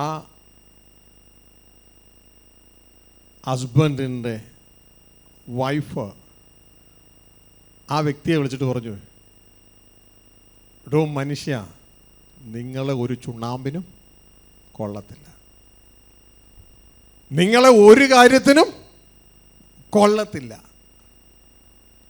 എന്ന് പറഞ്ഞതിന് ശേഷമാണ് ആ മനുഷ്യൻ ഇങ്ങനെയായത്. ഇവിടെ ഭാര്യ ഫീഡ് ചെയ്യുകയായിരുന്നോ, ചുറ്റുകൊണ്ട് അടിച്ച് പൊട്ടിക്കുകയായിരുന്നു? ഇത് കേട്ട് കണ്ട് ഒന്നാമതേ ആ മനുഷ്യന് സ്വസ്ഥതയില്ല, സുബോധമില്ല. ആ മനുഷ്യൻ വീണ്ടും വീണ്ടും വീണ്ടും വീണ്ടും ഇത് പറഞ്ഞ് പറഞ്ഞ് കള്ളു കുടിച്ച് അദ്ദേഹത്തിൻ്റെ ജീവിതം നശിപ്പിച്ച് പണിത് വന്നതാ, അത് ഉള്ളതും ഇല്ലാതെയായി. സഹോദരിമാരെ, നിങ്ങൾക്ക് പണിതെടുക്കാൻ പറ്റും, നിങ്ങളുടെ ഒരു വാക്ക് കൊണ്ട് നശിപ്പിക്കാനും പറ്റും. ഫീഡ് ചെയ്യാൻ പഠിക്കേ. വളരുന്നതിന് മുമ്പ് കാപറിക്കാൻ നോക്കരുത്, ആദ്യം വളർത്ത്. കൃഷിക്കാരെ കണ്ടിട്ടുണ്ടോ? അവർ ഒരു ചെടി വളർന്ന് അതിൽ പൂടുമ്പോൾ അവരാദ്യം ചെയ്യുന്നത് ആ പൂ നുള്ളിക്കളയും. എന്തിനാണെന്നറിയാമോ? ഇപ്പം എനിക്ക് ഫലം എടുക്കാമായിരുന്നു, വേണ്ട, ഈ ഫലം എടുത്താൽ അത് വളരില്ല, അതുകൊണ്ട് ആ പൂ നുള്ളിക്കളയും. ചെടി നന്നായി വളരട്ടെ, ആ മാവ് നന്നായി വളരട്ടെ, വളർന്നതിന് ശേഷം ഫലം പറിക്കാം. വളരാത്ത ഭർത്താവിൽ നിന്ന് പൂ ഇട്ട് തുടങ്ങിയപ്പോൾ തന്നെ അത് പറിക്കാനും നുള്ളാനും ഒക്കെ നോക്കിയാൽ ജ്ഞാനമുള്ള സ്ത്രീയല്ല, ഭോഷത്വമുള്ളവളാ. തൻ്റെ കുടുംബത്തെ താൻ തന്നെ തല്ലിപ്പൊളിച്ച് കളയുന്നു. അങ്ങനെയാകരുത്. ജ്ഞാനമുള്ളവൾ തൻ്റെ കുടുംബത്തെ പണിതെടുക്കും. Woman, you are a builder. So recently I met a man, and he was always saying that I'm useless, I'm fit for nothing. And somebody told me that the reason he is saying that is because his wife told him that you are fit for nothing. And this person even before that was not doing well, and later on the discouragement from the wife made him like that. He became a drunkard and caused trouble in his life. So women should realize that they are all builders. Using your tongue, you can build your husband up and not tear him down. And you should feed your husband, not take a hammer to his life. And just like a farmer who, when he plants a plant, he builds it up before extracting the fruit from it. You know, when a tree grows up and the first flower comes in, he removes the first flower because he wants the tree to grow even further up, and he wants to build that tree even further up before he can extract the fruits. In the same manner, women should realize that they are builders and build up their husband. പ്രിയ സഹോദരങ്ങളെ, സഹോദരിമാരെ ശ്രദ്ധിച്ച് ദൈവത്തിൻ്റെ വചനം, സഹോദരന്മാരെ ശ്രദ്ധിച്ച് ദൈവത്തിൻ്റെ വചനം പറയുന്നു, തളർന്നിരിക്കുന്നവനെ ഞാൻ എൻ്റെ വാ കൊണ്ട് ഒന്നും കൂടി അടിച്ചു താത്തൂന്നല്ല, തളർന്നിരിക്കുന്നവനെ വാക്കുകൊണ്ട് താങ്ങേണ്ടതിന് എന്ത് ചെയ്യണം? വാക്കുകൊണ്ട് താങ്ങേണ്ടതിന് യഹോവയായ ദൈവം എനിക്ക് ശിഷ്യന്മാരുടെ വായ തന്നിരിക്കുന്നു. നമുക്ക് തന്ന വായ അത്. അതുകൊണ്ട് തളർന്നിരിക്കുന്നവരെ വാക്കുകൊണ്ട് അടിച്ച് താത്തുകയല്ല വേണ്ടത്. തളർന്നിരിക്കുന്നവരെ ദൈവവചനത്തിൽ വേർഡ്സ് ഓഫ് എൻകറേജ്മെൻറ്റ് പറഞ്ഞുകൊണ്ട് അവരെ താങ്ങുവാനായിട്ട് ഇടയാകണം. അങ്ങനെ താങ്ങുന്നുവെങ്കിൽ അവരെ വളർത്തിയെടുക്കുവാനായിട്ട് നമുക്ക് കഴിയും. ഈ ചെടിയൊക്കെ നട്ട് കഴിയുമ്പോൾ ആളുകൾ കണ്ടിട്ടില്ലേ, അതിൻ്റെ കൂടെ ഒരു കുറ്റിയും കൂടി അടിച്ചിട്ട് ഒരു കയറ് കൊണ്ട് അതിനൊന്ന് കെട്ടിവെക്കണേ. എന്താണെന്നറിയാമോ? ഒരുപക്ഷെ അത് തേക്കും തൈ ആയിരിക്കാം, ജാതി തൈ ആയിരിക്കാം, കൊക്കോ തൈ ആയിരിക്കാം. നിനക്ക് ബലം വരും, പക്ഷെ ഇപ്പോൾ നിനക്ക് ബലമില്ല. അതുകൊണ്ട് നിന്നെ താങ്ങാൻ ഇതാ ഒരു കുറ്റിയും കൂടെ അടിച്ചു വെക്കുക.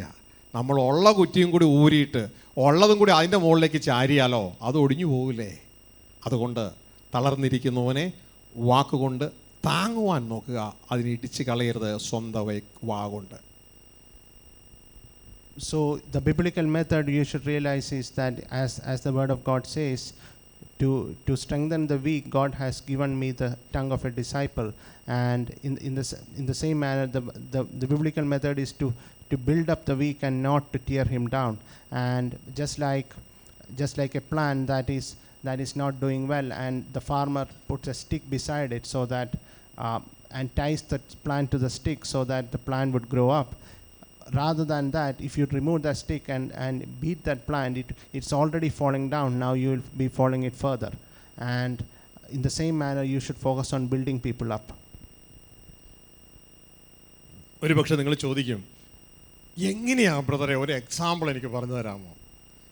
എൻ്റെ പ്രിയ സഹോദരങ്ങളെ, ഞാൻ പണ്ടൊരു പാട്ട് കേട്ടിട്ടുണ്ടോ, ലോകമനുഷ്യരുടെ പാട്ടാണ്, എങ്കിലും അത് വളരെ ഒരു നല്ലതായിട്ട് എനിക്ക് തോന്നുന്നു. ഇടിച്ചു കളയാതെ. നിങ്ങൾക്കറിയാമോ, നിങ്ങളുടെ ഭർത്താക്കന്മാരിൽ നല്ലൊരു പങ്കും നിങ്ങൾ വീട്ടിലിരിക്കുമ്പോൾ അവർ പുറം ലോകത്ത് യാത്ര ചെയ്യുന്നവരായിരിക്കും. പല ജീവിത ക്ലേശങ്ങൾ അനുഭവിക്കും.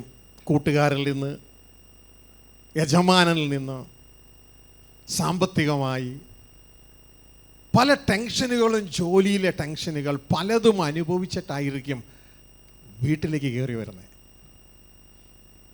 വീട്ടിലേക്ക് കയറി വരുമ്പോൾ തളർന്നൊടിഞ്ഞാണ് വരുന്നത് മനസ്സിൽ, ശരീരത്തിൽ. സഹോദരിമാരെ, അവിടെ നിങ്ങൾക്ക് നിങ്ങളുടെ ഭർത്താവിനെ പണിയാനും പറ്റും, പൊളിക്കാനും പറ്റും. ആ പാട്ടുകാരൻ ഇങ്ങനെയാണ് സിനിമാ പാട്ട് എഴുതിയത്. പൂമുഖവാദിക്കൽ സ്നേഹം വിതുമ്പുന്ന പൂന്തിങ്കളാകുന്നു എൻ ഭാര്യ. ആ ഒരു ചിരി മതി സ്നേഹത്തോടെ നിങ്ങളെ കാത്തിരിക്കുന്ന, ഭർത്താവിനെ കാത്തിരിക്കുന്ന ഒരു ഭാര്യ. ആ ഭാര്യയെ കാണുമ്പോൾ ആ ഭർത്താവിൻ്റെ ടെൻഷനിൽ കുറേ അങ്ങ് അലിഞ്ഞെത്തീരും. കാരണം എന്നെ സ്നേഹിക്കുന്ന, എനിക്ക് വേണ്ടി കാത്തിരിക്കുന്ന ഒരുവളുണ്ട്. അകത്തേക്ക് കയറുമ്പോൾ, എവിടെ ആയിരുന്നു ഇതുവരെ? ഞാനിവിടെ ഉണ്ടെന്ന് യാതൊരു ഓർമ്മയില്ല അല്ലേ? എന്തിനെ കൊള്ളാം, അവിടെ ഉണ്ട്, വേണമെങ്കിൽ കഴിച്ചിട്ട് കിടക്കുക, ഞാൻ പോവാ. നീ പണിയുകയോ അതോ പൊളിക്കുകയോ? പിന്നെ കുറേ കംപ്ലൈൻറ്റ് ഇങ്ങോട്ട്. പകരം എന്ത് ചെയ്യണമെന്നറിയോ? ആ ഭർത്താവിന് ഫീഡ് ചെയ്യാൻ തക്കവണ്ണം താങ്ങാൻ ഞാനുണ്ട്. വരുമ്പോൾ എന്തി മുഖം വല്ലാതിരിക്കുന്നേ? എന്തെങ്കിലും പ്രശ്നമുണ്ടോ? എന്ത് വിഷയം ഉണ്ടെങ്കിലും ദൈവം നമ്മളെ താങ്ങും. ഞാൻ പ്രാർത്ഥിക്കുന്നുണ്ട്, ധൈര്യമായിട്ടിരിക്കേ. പ്രശ്നമൊന്നും എന്നോട് പറയുമൊന്നും വേണ്ട, ഞാൻ പ്രാർത്ഥിക്കുന്നുണ്ട്. ദൈവം എല്ലാത്തിനും ഒരു പരിഹാരം തരും. ഇതാ ചായ എടുത്തു വെച്ചിരിക്കുന്നു, കഴിക്കട്ടോ. അത് പണിയുന്നതാ, മറ്റത് പൊളിച്ച് കളയുന്നതാ. എൻ്റെ സഹോദരിമാരെ, ഇതിലേതാ നിങ്ങൾ ചൂസ് ചെയ്തിരിക്കുന്നേ? അവനവൻ തീരുമാനിക്കുക. ജ്ഞാനമുള്ള സ്ത്രീ ജ്ഞാനം കൊണ്ട് തൻ്റെ കുടുംബം പണിയും, പോഷത്വമുള്ളവളോ തൻ്റെ സ്വന്തം കയ്യാൽ അത് ഇടിച്ച് പൊളിച്ച് കളയും. Dear sisters, you should realize that when the husbands, if they are earning and they are out and they are traveling, they get a lot of stress from a lot of people, maybe from their boss, maybe from other clients that they interact with. And when they come back home after all the stress, there is how should you behave? There is a secular song, it's a movie song and nothing to do with the Bible, but even so that song says പൂമുഖവാദിക്കൽ സ്നേഹമിടർത്തുന്ന പൂന്തികളാകുന്നു ഭാര്യ, which means you are the husband is, the wife should be smiling when the husband comes back home and welcome him and tell him that you look a bit tired, but I am praying for you. I'm praying for you, and I don't know what the issues is, but I'm praying to so that it is resolved. On the other hand, if you are asking him, where were you all this while? Come and eat whatever you want and go to sleep. If you are behaving with him like that without building him up, that's not going to help. Hallelujah. ഭർത്താവിനെ പണിതെടുക്കാനായിട്ട് ശ്രദ്ധിക്കാം. ഇതാ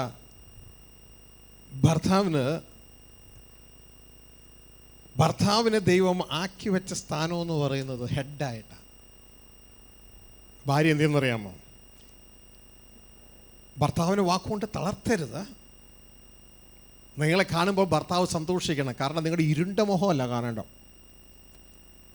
പകരം പ്രസന്നമായ മുഖം കാണണം.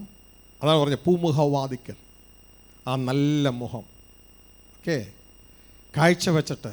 നിങ്ങൾക്കറിയാമോ, ഒരു ദൈവത്തെ അല്ലെങ്കിൽ ഭർത്താവിന്, ഒരു പുരുഷനെ ഓൺ ചെയ്യണമെങ്കിൽ വേണ്ടത് ബഹുമാനം. ആ വ്യക്തിക്ക് കഴിയാവുന്നിടത്തൊക്കെ ബഹുമാനം കൊടുക്കണം. മറ്റൊരു രീതിയിൽ പറഞ്ഞാൽ, ഇതാ ഒരു കിരീടം കിട്ടാൻ ഞാനിവിടെ അന്വേഷിച്ചു, പക്ഷേ കിരീടം അങ്ങും കിട്ടിയില്ല. അതുകൊണ്ട് ഞാൻ പേപ്പർ കൊണ്ട് ഒരു കിരീടം ഉണ്ടാക്കി. മനസ്സിലായോ? ഇവിടെ ഒരാളുണ്ടായിരുന്നല്ലോ, പുള്ളി ഇവിടുന്ന് പോയോ? ഓക്കെ ഓക്കെ വന്നേ കാം. സഹോദരിമാര് നിങ്ങളുടെ ഭർത്താക്കന്മാർക്ക് ഇടയ്ക്കിടയ്ക്ക് കിരീടം കൊടുക്കണം. മനസ്സിലായോ? അങ്ങനെ കിരീടം കൊടുക്കും. കാരണം ഈ പുള്ളിക്ക് കിരീടത്തിന് അർഹനാണ്. ദൈവത്തിന് ബഹുമാനം കൊടുക്കുന്നത് പോലെ ഇവിടെയും ബഹുമാനം കൊടുക്കണം. നമ്മളെ കർത്താവ് പ്രാർത്ഥിക്കാൻ പഠിപ്പിച്ചേ എങ്ങനെയാ പ്രാർത്ഥിക്കാൻ പഠിപ്പിച്ചേ? സ്വർഗസ്ഥനായ ഞങ്ങളുടെ പിതാവേ, അങ്ങയുടെ നാമം മഹത്വപ്പെടണമേ. കിരീടം കൊടുക്കുക. മനസ്സിലായോ? ഹെഡിന് കിരീടം കൊടുക്കണം, എങ്കിൽ ഹെഡ് വർക്ക് ചെയ്യാൻ തുടങ്ങും. മനസ്സിലായോ? അപ്പോൾ നിങ്ങൾക്ക് എൻ്റെ വീട്ടിൽ കിരീടമൊന്നും ഇല്ല ബ്രദറെ, ഇനിയിപ്പോൾ അടുത്ത കടയിൽ പോയി കിരീടമായി. അങ്ങനെ നിങ്ങളുടെ വാക്കുകൊണ്ട് നിങ്ങൾക്ക് കിരീടം കൊടുക്കാം. അദ്ദേഹത്തെ സ്നേഹത്തോടെ സ്വീകരിച്ചു. ഞാൻ പറയുന്നത് ഇതേപോലെ ചെയ്യണമെന്നല്ല, നിങ്ങൾ മനസ്സിലാക്കി ചെയ്യുക. സ്നേഹത്തോടെ വീട്ടിൽ സ്വീകരിച്ചു.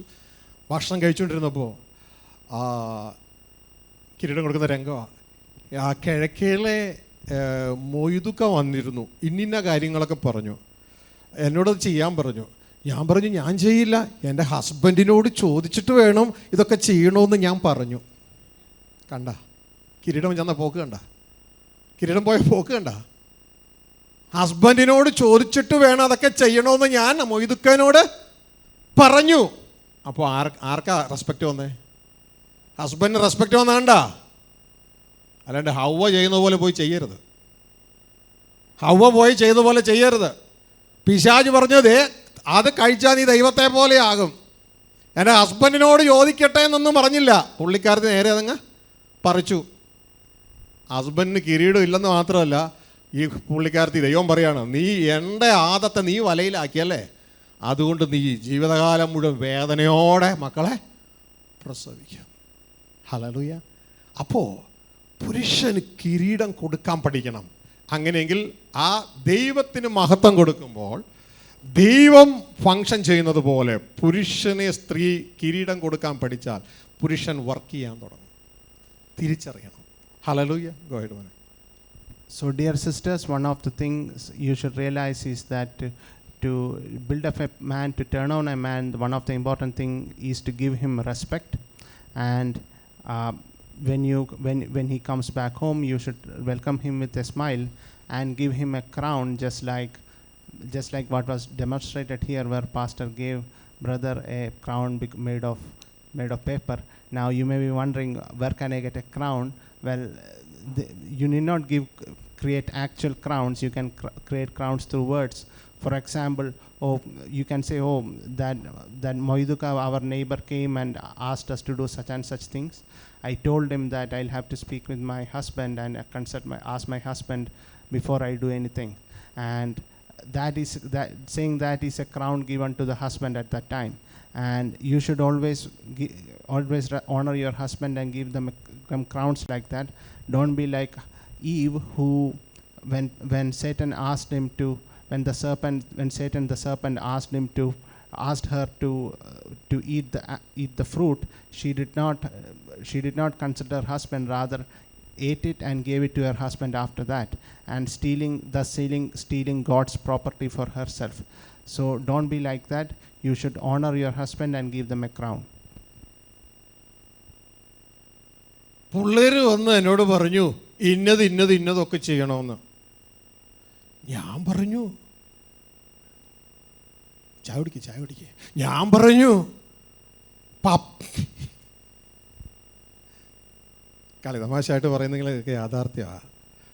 പപ്പയോട് ചോദിക്കാതെ മക്കളെ മമ്മി ഒന്നും ചെയ്യത്തില്ല എന്ന് പറഞ്ഞു. കണ്ടോ? അടുത്തത് ക്രൗൺ കൊടുക്കണുണ്ടോ? ഹല്ലേലൂയ. ഇതോരോ പ്രാവശ്യവും നിങ്ങളത് പറയുമ്പോൾ, നിങ്ങളത് ചെയ്യുമ്പോൾ ഈ വ്യക്തി ഒരു റൈറ്റ് ഹസ്ബൻഡായി മാറുകയാണ്. റൈറ്റ് ഹസ്ബൻഡായിട്ട് മാറുകയാണ്. പകരം നീ എന്താടി അങ്ങനെ ചെയ്തേ എന്നോട് ചോദിക്കാതെ? അതെന്തിനാ നിങ്ങളോട് ചോദിക്കണേ? ശ്രദ്ധിക്കുക, ഇതല്ല, ഇത് ഹൗവയുടെ മെത്തേഡ്, ഇതല്ല ദൈവമക്കളുടെ മെത്തേഡ്. യേശു പറഞ്ഞ കേട്ടിട്ടുണ്ടോ? എനിക്ക് സ്വയമേ ഒന്നും ചെയ്യാൻ കഴിയുകയില്ല. എൻ്റെ ഹെഡ്, തല, പിതാവ് ചെയ്യുന്നത് മാത്രമേ എനിക്ക് ചെയ്യാൻ കഴിയുള്ളൂ. The best model. So if the children comes and ask you, I want such and such things, and you reply to them, I can't do anything without, I told them that, you tell your husband, I told them that I can't do anything without consulting you. And that is again a crown given to the husband. And this is the model that the children of God must follow. On the other hand, if you directly give the children something they asked, and the husband came and asked, why did you give it to them without asking me? And you replied, oh, why should I ask you for that, for anything? So that's the model that Eve follows. You should not follow that model. You should follow the model of children of God, where you give your husband crowns like that, and by doing that you will be building up your husband. Hallelujah. ഇനിയിപ്പോൾ നമുക്ക് സഹോദരിമാരിലേക്ക് തിരിയാം. ഒരു സ്ത്രീയെ function ഭർത്താവിനെ function ചെയ്യണമെങ്കിൽ, ഭർത്താവിന് crown കൊടുക്കണമെങ്കിൽ, സ്ത്രീയെ function ചെയ്യണമെങ്കിൽ സ്ത്രീക്ക് ടോയ്സ് കൊടുക്കണം.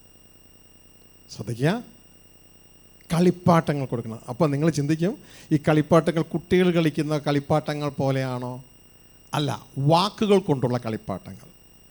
അവരതിൽ കളിച്ച്, അതിൽ ചിന്തിച്ച് സന്തോഷിച്ചങ്ങ് ജീവിച്ചോളും. മനസ്സിലായോ? കളിപ്പാട്ടങ്ങൾ കൊടുക്കണം. അതുകൊണ്ട് നമുക്ക് ഇദ്ദേഹത്തെ തൽക്കാലത്തേക്ക് പറഞ്ഞു വിടാം, ചെന്നിരുന്നാട്ടെ. അപ്പോൾ അവർക്ക് നിങ്ങൾ തമാശ എന്ന് ചിന്തിക്കും, യഥാർത്ഥത്തിൽ ഇത് യാഥാർത്ഥ്യമാണ്. ഇതാ പറയുന്നത്, ഒരു വണ്ടി ഓടിക്കുമ്പോൾ, ഒരു ഓഫ് റോഡിൽ വണ്ടി ഓടിക്കുന്നത് പോലെയാണ് കുടുംബജീവിതം.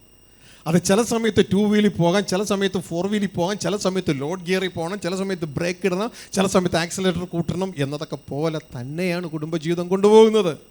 അപ്പോൾ സഹോദരിമാർക്ക് ടോയ്സ്, അത് ഭാര്യമാർക്ക് നമ്മൾ ടോയ്സ്, ഭർത്താക്കന്മാർ ടോയ്സ് കൊടുക്കുന്നുവെങ്കിൽ അവരെ കണ്ടോ, ടോയ്സ് ഇടയ്ക്കിടയ്ക്ക് ഓരോ ടോയ്സ് കൊടുക്കുക. അപ്പോൾ ഈ കണ്ടിട്ടില്ലേ, കൊച്ചു കുട്ടികൾ ഒരു ടെഡി ബിയർ കൊടുക്കുമ്പോൾ അവരെന്ത് ചെയ്യും? അതിനെയും കാലോലിച്ച് ഇങ്ങനെ ഇരുന്നോളൂ. ഇതേപോലെ തന്നെ അവർക്കൊരു വാക്കിട്ട് കൊടുത്താൽ മതി. ഒരു വാക്ക്, കൊള്ളാലോടി, ഇത് നീ എവിടെ നിന്നാണ് മേടിച്ച്? ഇതിനു മുമ്പ് ഞാൻ കണ്ടിട്ടില്ലല്ലോ, ഇതിട്ട് നന്നായിട്ടുണ്ട് കേട്ടോ, മതി. ദാ ടോയ്സ് കൊടുത്തു. മനസ്സിലായ? ഇനി അതും താലോലിച്ച് കുറച്ച് ദിവസത്തേക്ക്, ആ വാക്കും താലോലിച്ച് കുറച്ച് ദിവസം നടന്നോളും. ഹല്ലേലൂയ. പിടുത്തം കിട്ടിയ? അല്ലാതെ തിരിച്ച് എന്തിനുള്ളടി, ഇതെന്തോ ഇങ്ങനെയാണോ ഇട്ട് നടക്കണേ? ശ്രദ്ധിച്ചേ, അത് ടോയ്സ് കൊടുക്കലല്ല, ഉള്ള ടോയ്സ് വലിച്ച് മേടിച്ച് തിരിച്ചെടുക്കുന്നത് പോലെയാണ്. പണിതെടുക്കാൻ പഠിക്കണം, ഫീഡ് ചെയ്യാൻ പഠിക്കണം. So in the same so we learned that to build up a husband, you should keep giving him crowns. In the same manner, to build up a wife, the husband should start giving her toys. And toys, we don't mean actual toys given to physical toys, but rather toys through your words. For example, if she is wearing a dress, you can say, oh, this looks good, where did you get it from? I haven't seen you wearing this before. That is a form of building her up. On the other hand, if you say what sort of clothes these are, you'll be taking the toy from her, snatching the toy from her hand. So if you give such toys through words, she'll be working on that, playing with that toys for days to come. Hallelujah.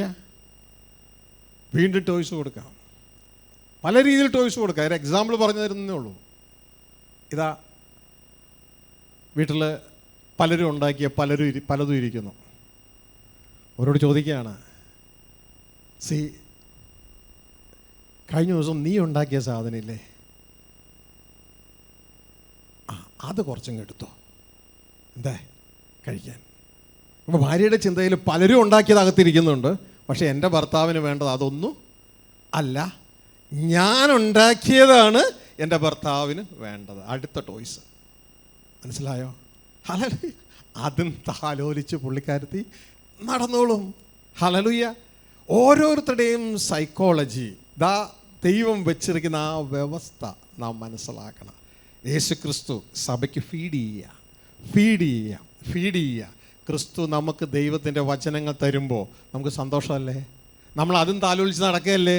ഇതേപോലെ ഭർത്താവ് ഭാര്യയ്ക്ക് feed ചെയ്യണം, വചനം കൊടുക്കണം, അല്ലാതെയുള്ള encouragement വാക്കുകൾ കൊടുക്കണം.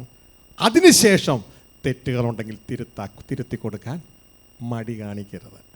നേരെ തെറ്റ് തിരുത്താൻ പോയാൽ അത് പല വിഷയങ്ങൾക്കും കാരണമായി തീരും. അതുകൊണ്ട് കുറഞ്ഞതൊരു 4 നന്മയെങ്കിലും പറഞ്ഞിട്ട് വേണം അതിൻ്റെ പുറകെ ഒരു തിരുത്തൽ പറയാൻ.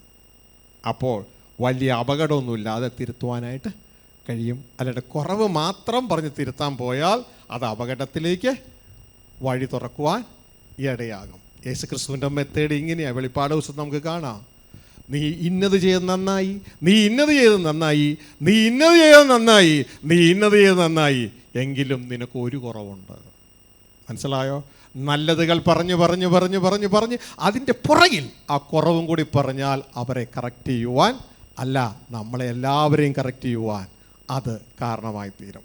തൽക്കാലം സമയം തീർന്നത് മൂലം വണ്ടിയുടെ റിപ്പയറിങ്ങിന് ബാക്കി സമയം, മറ്റൊരു സമയത്ത് ഇതിൻ്റെ ബാലൻസ് റിപ്പയറിങ്, ഇപ്പം ഇത്രയും റിപ്പയറിങ് കഴിഞ്ഞു. ഇനി ഈ വക കാര്യങ്ങളിൽ പ്രശ്നങ്ങളുള്ളവർ ഇതെല്ലാം ഉപയോഗിച്ച് കുടുംബജീവിതം റിപ്പയർ ചെയ്യുവാൻ ദൈവം നിങ്ങളെ ഏവരെയും സഹായിക്കട്ടെ.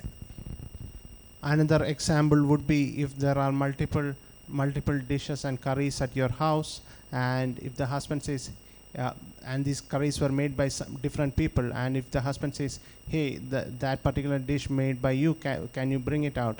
That is a form of admiration, and that is a toy given to the wife, and she would be happy with that for a couple of days. So in the same manner, you should try to build your wife up. Jesus Christ, who is the husband of the church, he's feeding us, he's giving us, and we should follow that same model. In the book of Revelations, Jesus Christ, whenever he's saying something to the church, he says, you have such and such good, or this you did is good, that you did is good, and finally after 3 or 4 goods, he says, but you have something missing, and this is what you have missing. In the same manner, whenever you are correcting your wife, make sure to say at least 3 or 4 good things before you say what you need to correct. So due to the lack of time, we'll be closing soon. We'll continue the workshop some other time, but I request those who are having trouble to use the tools that has already been provided in this workshop to build their married life. അപ്പം നമ്മൾ കേട്ടതിൻ്റെ conclusion ഇതാണ്: വിവാഹം ദൈവം ordain ചെയ്തപ്പോൾ മനുഷ്യർ വീണുപോയിട്ടില്ല, സ്വാർത്ഥരല്ല. എന്നാൽ ഇന്ന് വിവാഹം കഴിക്കുന്നത് സ്വാർത്ഥമതിയായ സ്ത്രീയും സ്വാർത്ഥനായ പുരുഷനും തമ്മിലാണ്. അതുകൊണ്ട് സ്ത്രീ ആഗ്രഹിക്കുന്ന ഈ പുരുഷനിൽ നിന്ന് എത്രത്തോളം എനിക്ക് ഡ്രെയിൻ ചെയ്യാൻ പറ്റും, പുരുഷൻ ആഗ്രഹിക്കുന്നത് ഇങ്ങോട്ടേക്ക് എത്ര ഡ്രെയിൻ ചെയ്യാൻ പറ്റും. എന്നാൽ പുതിയ സൃഷ്ടിയിലേക്ക് വരുമ്പോൾ നമ്മുടെ സ്വഭാവം അങ്ങനെയല്ല. എനിക്ക് എത്രത്തോളം ഞാൻ എൻ്റെ നന്മ മാത്രമല്ല മറ്റൊരുവൻ്റെ നന്മയും കൂടെ ഞാൻ അന്വേഷിക്കണം. ഓരോരുത്തരും സ്വന്തം ഗുണമല്ല മറ്റവൻ്റെ ഗുണം അന്വേഷിക്കുന്ന വ്യക്തിയായി തീരണം. അപ്പോൾ എനിക്ക് എത്രത്തോളം എൻ്റെ ജീവിത പങ്കാളി ഹെൽപ്പ് ചെയ്യുവാൻ കഴിയും എന്നുള്ള ചിന്തയിലേക്ക് ഞാനും നിങ്ങളും മാറുവാനായിട്ട് ഇടയാകണം. അപ്പോൾ തന്നെ അടുത്തത്, തളർന്നിരിക്കുന്നവരെ നാം ഒന്നും കൂടി അടിച്ച് താത്തുകയല്ല വാക്കുകൊണ്ട് നമുക്ക് കുടുംബജീവിതം പണിയാൻ പറ്റും, തകർക്കാനും പറ്റും. പകരം നമ്മൾ പരസ്പരം വളർത്തിയെടുക്കണം. നല്ലൊരു ഭാര്യയെ ഭർത്താവ് വളർത്തിയെടുക്കണം. ക്രിസ്തു തനിക്ക് തന്നെ തേജസ്സോടെ മുൻനിർത്തുന്നത് പോലെ, സഭയെ വളർത്തുന്നത് പോലെ. ഹല്ലേലൂയ. ഫീഡ് ചെയ്യാണ്, വചനം ഫീഡ് ചെയ്യുക. ഇതേപോലെ ഭാര്യമാർ ഭർത്താക്കന്മാരെ വളർത്തിയെടുക്കണം. എങ്ങനെ? അവരെ തളർത്തിയല്ല, ആശ്വസിപ്പിക്കുന്ന വാക്കുകൾ കൊണ്ട്, ദൈവവചനം കൊണ്ട്, അവർക്ക് നേരത്തെ കൊടുത്തതുപോലെ ബഹുമാനം കൊടുത്തുകൊണ്ട്, കിരീടം കൊടുത്തുകൊണ്ട് വളർത്തിയെടുക്കുവാനായിട്ട് ഇടയാകണം. അങ്ങനെ കുടുംബജീവിതത്തിൽ ഭാര്യയും ഭർത്താവും, ഭാര്യ ഭർത്താവിനെ പണിതെടുക്കണം, ഭർത്താവ് ഭാര്യയെ പണിതെടുക്കണം. അങ്ങനെ രണ്ടും കൂടെ ഒരുമിച്ച് പണിതെടുത്താൽ അത് വലിയ ലാഭകരമായി തീരും. കർത്താവ് ഇങ്ങനെയാണ് ദൈവവചനം എഴുതിയിരിക്കുന്നത്: ഒരുവൻ 1000 ഓടിക്കും, ഇരുവൻ 10,000 ഓടിക്കും. ആ കണക്ക് കണ്ടോ? നിങ്ങൾ രണ്ടും ഒരുമിച്ച് നിൽക്കാൻ കഴിഞ്ഞാൽ ഫലം 10 ഇരട്ടിയാണ്. ഹല്ലേലൂയ! 10 ഇരട്ടിയാണ്. അല്ല, ഒറ്റയ്ക്കാണ് നിൽക്കണമെങ്കിൽ ഒറ്റയ്ക്ക് കിട്ടുന്ന ഫലവും കൂടി കിട്ടൂല. കാരണം ഈ ഭാരം എടുത്തുകൊണ്ട് പോരുകയാണ്. കാരണം സ്വന്തം കുടുംബത്തിൽ അസ്ഥിരനായവൻ ബാക്കി എല്ലാ മേഖലയിലും അസ്ഥിരനായിരിക്കുകയാണ്. ഹല്ലേലൂയ! നമുക്ക് പ്രാർത്ഥിക്കാം. ദൈവസന്നിധിയിൽ നമുക്ക് നമ്മളെ തന്നെ ദൈവകരങ്ങളിൽ ഏൽപ്പിക്കാം. So to conclude our message, the message today was when marriage was instituted, it was between God-centered people, not self-centered people. Unfortunately, we have fallen, and now we are selfish and self-centered people. And in this world, those who are the common people, the fallen man is trying to extract whatever he can from the wife, and the same manner the wife is trying to extract whatever she can from the husband. But in the new creation, that's not how you should be. In the new creation, just like Christ, you should not be seeking your own benefit, but the benefit of your partner. You should try to build that person up. In the same manner, another message is that biblical method is not to further weaken those who are weak, but to strengthen them and to build them up. The wives can build their husband up by giving them crowns and respecting them in the same manner as Jesus Christ builds up the church by feeding them. In the same manner, husbands should build up their wives by encouraging them and feeding them. And in this manner, you will be able to live a life worthy of Christ. And moreover, as Bible says, one person routs 1,000 and 2,000 routs 2,000. So when the power of 2 is 10 times greater than the power of 1, and because you will be sharing your burden, and in this manner you should realize this, and use married life to build up your glory for eternal life. നമുക്ക് എഴുന്നേൽക്കാം, പ്രാർത്ഥിക്കാം. ഹോളിലായിരിക്കുന്നവർ, സൂമിലായിരിക്കുന്നവർ ഉള്ള സാഹചര്യങ്ങളിൽ എഴുന്നേൽക്കാൻ കഴിയുന്നവർ എഴുന്നേൽക്കുക, മുട്ടുമുത്താനും കഴിയുന്നവർ മുട്ടുകുത്തുക, കണ്ണുകളെ അടച്ച് തങ്ങളുടെ ജീവിതം ഒന്ന് പരിശോധിക്കുക.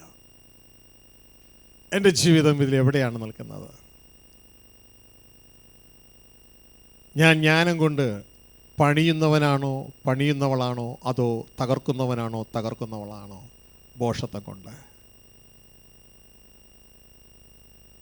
എന്നാൽ ദൈവത്തിൻ്റെ വചനം ഇന്ന് എന്നോട് ആജ്ഞാപിച്ചു, തളർന്നിരിക്കുന്നവനെ വാക്കുകൊണ്ട് താങ്ങേണ്ടതിന് യഹോവയായ കർത്താവ് എനിക്ക് ശിഷ്യന്മാരുടെ നാവ് തന്നിരിക്കുന്നു.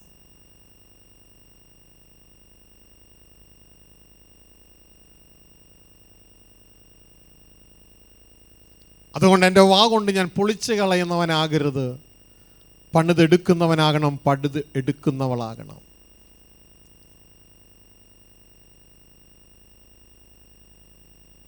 തലയായ സ്വർഗസ്ഥ പിതാവിന് ബഹുമാനം കൊടുക്കുന്നത് പോലെ, തലയായ ക്രിസ്തുവിന് ബഹുമാനം കൊടുക്കുന്നത് പോലെ, തലയായ എൻ്റെ ഹസ്ബൻഡിന്, എല്ലാ തലകൾക്കും ഞാൻ ബഹുമാനം കൊടുക്കണം.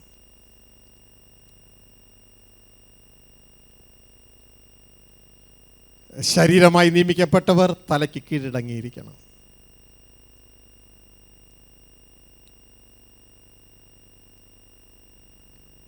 ഓരോരുത്തൻ സ്വന്തം ഗുണം മാത്രമല്ല മറ്റൊരുവൻ്റെ ഗുണവും കൂടെ നോക്കിക്കൊള്ളട്ടെ.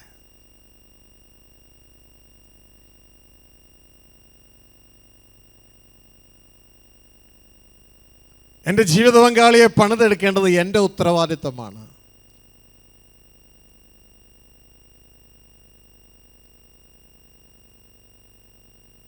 എൻ്റെ ജീവിത പങ്കാളിയെ മാക്സിമം ഡ്രെയിൻ ചെയ്ത് ആ വ്യക്തിയെ കൊണ്ട് ഞാൻ ജീവിക്കുക എന്നുള്ള എൻ്റെ പഴയ തലം മാറ്റി എൻ്റെ ജീവിത പങ്കാളിയെ ഫീഡ് ചെയ്ത് പണിതെടുത്ത്, യേശു ക്രിസ്തു സഭയ്ക്ക് ഫീഡ് ചെയ്ത് തനിക്ക് തന്നെ തേജസ്സോടെ മുൻനിർത്തുവാൻ ഒരുക്കുന്നത് പോലെ എൻ്റെ ജീവിത പങ്കാളിയെ ഞാൻ ഫീഡ് ചെയ്ത് ഞാൻ ഒരുക്കിയെടുക്കണം എന്നുള്ള ദൈവിക ആലോചനയെ ഞാൻ സ്വീകരിക്കുന്നു.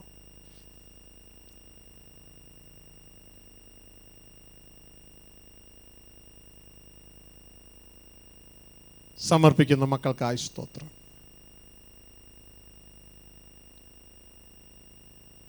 കുടുംബ ജീവിതത്തിൽ അസ്ഥിരമായാൽ ആത്മീയ ജീവിതത്തിൽ അസ്ഥിരമായി മാറും.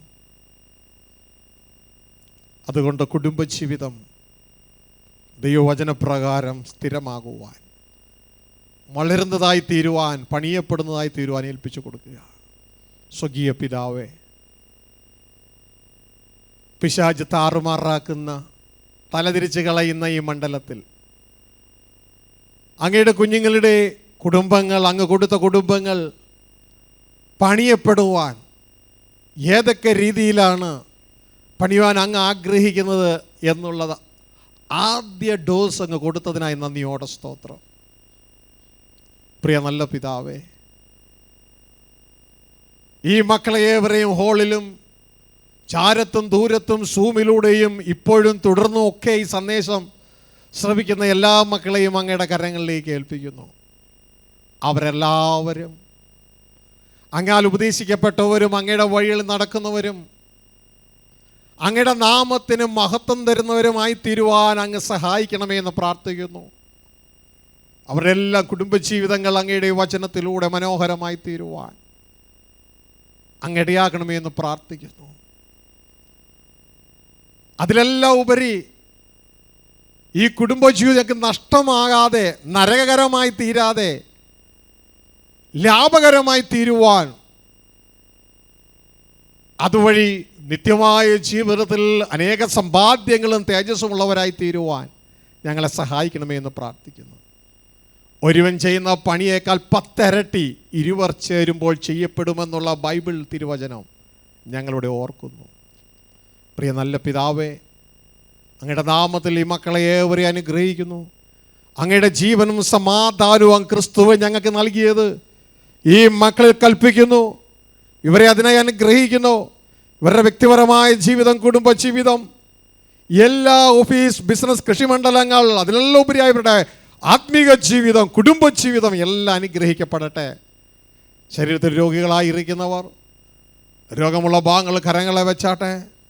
ഏതെങ്കിലും പാപചിന്തകൾ, പാപപ്രവൃത്തികൾ ദൈവം നിങ്ങളെ ഓർപ്പിക്കുന്നുവെങ്കിൽ യേശു രക്തത്താൽ കഴുകപ്പെടുവാനും ഏൽപ്പിച്ചു കൊടുത്താട്ടെ. ദൈവത്തിൻ്റെ വചനം ഇങ്ങനെ പറയുന്നു: ദൈവം നമ്മുടെ അകൃത്യങ്ങളെ ക്ഷമിക്കുന്നു, രോഗങ്ങളെ സൗഖ്യമാക്കുന്നു. രോഗങ്ങൾ സൗഖ്യമാകുന്നതിന് മുമ്പ് അകൃത്യങ്ങൾ ക്ഷമിക്കപ്പെടണം. പലരുടെയും ജീവിതത്തിലെ വേദനകൾക്ക്, രോഗങ്ങൾക്കും കാരണം അവരുടെ വായാണ്. അരുതാത്തത് വാ കൊണ്ട് പറഞ്ഞതുകൊണ്ട് ഇതാ ദൂതൻ്റെ കയ്യിൽ നിന്നുള്ള അടി വാങ്ങുകയാണ്. ക്ഷമ ചോദിച്ച് യേശു രക്തത്താൽ കഴുകപ്പെടുവാൻ ഏൽപ്പിച്ചു കൊടുക്കുക. യേശു ക്രിസ്തുവിൻ്റെ അധികാരമുള്ള നാമത്തിൽ സ്വർഗത്തിലെ ഞങ്ങളുടെ അപ്പൻ യേശു ക്രിസ്തുവിൻ്റെ അടിപ്പിണരുകളാൽ ഞങ്ങൾക്ക് നൽകിയിരിക്കുന്ന സൗഖ്യം ഈ മക്കളുടെ മേൽ ഇപ്പോൾ ഈ ഹോളിലും ചാരത്തും ദൂരത്തും തുടർന്നും ഇതനുഭവിക്കുന്ന ഏവരുടെ മേൽ ഇപ്പോൾ കൽപ്പിക്കുകയാ. ദൈവസൗഖ്യം നിങ്ങളുടെ മേൽ വ്യാപരിക്കട്ടെ. ദൈവിക സമാധാനം നിങ്ങളുടെ മേൽ വ്യാപരിക്കട്ടെ. പരിപൂർണമായും ക്രിസ്ത്യാനിരോന്മാരായി തീരുവാൻ ദൈവം നിങ്ങളെ സഹായിക്കട്ടെ. സർവ്വമഹത്വം ഞങ്ങൾ അങ്ങേക്ക് തരുന്നു പിതാവേ, യേശു ക്രിസ്തുവിൻ നാമത്തിൽ തന്നെ. ആമേൻ, ആമേൻ, ആമേൻ.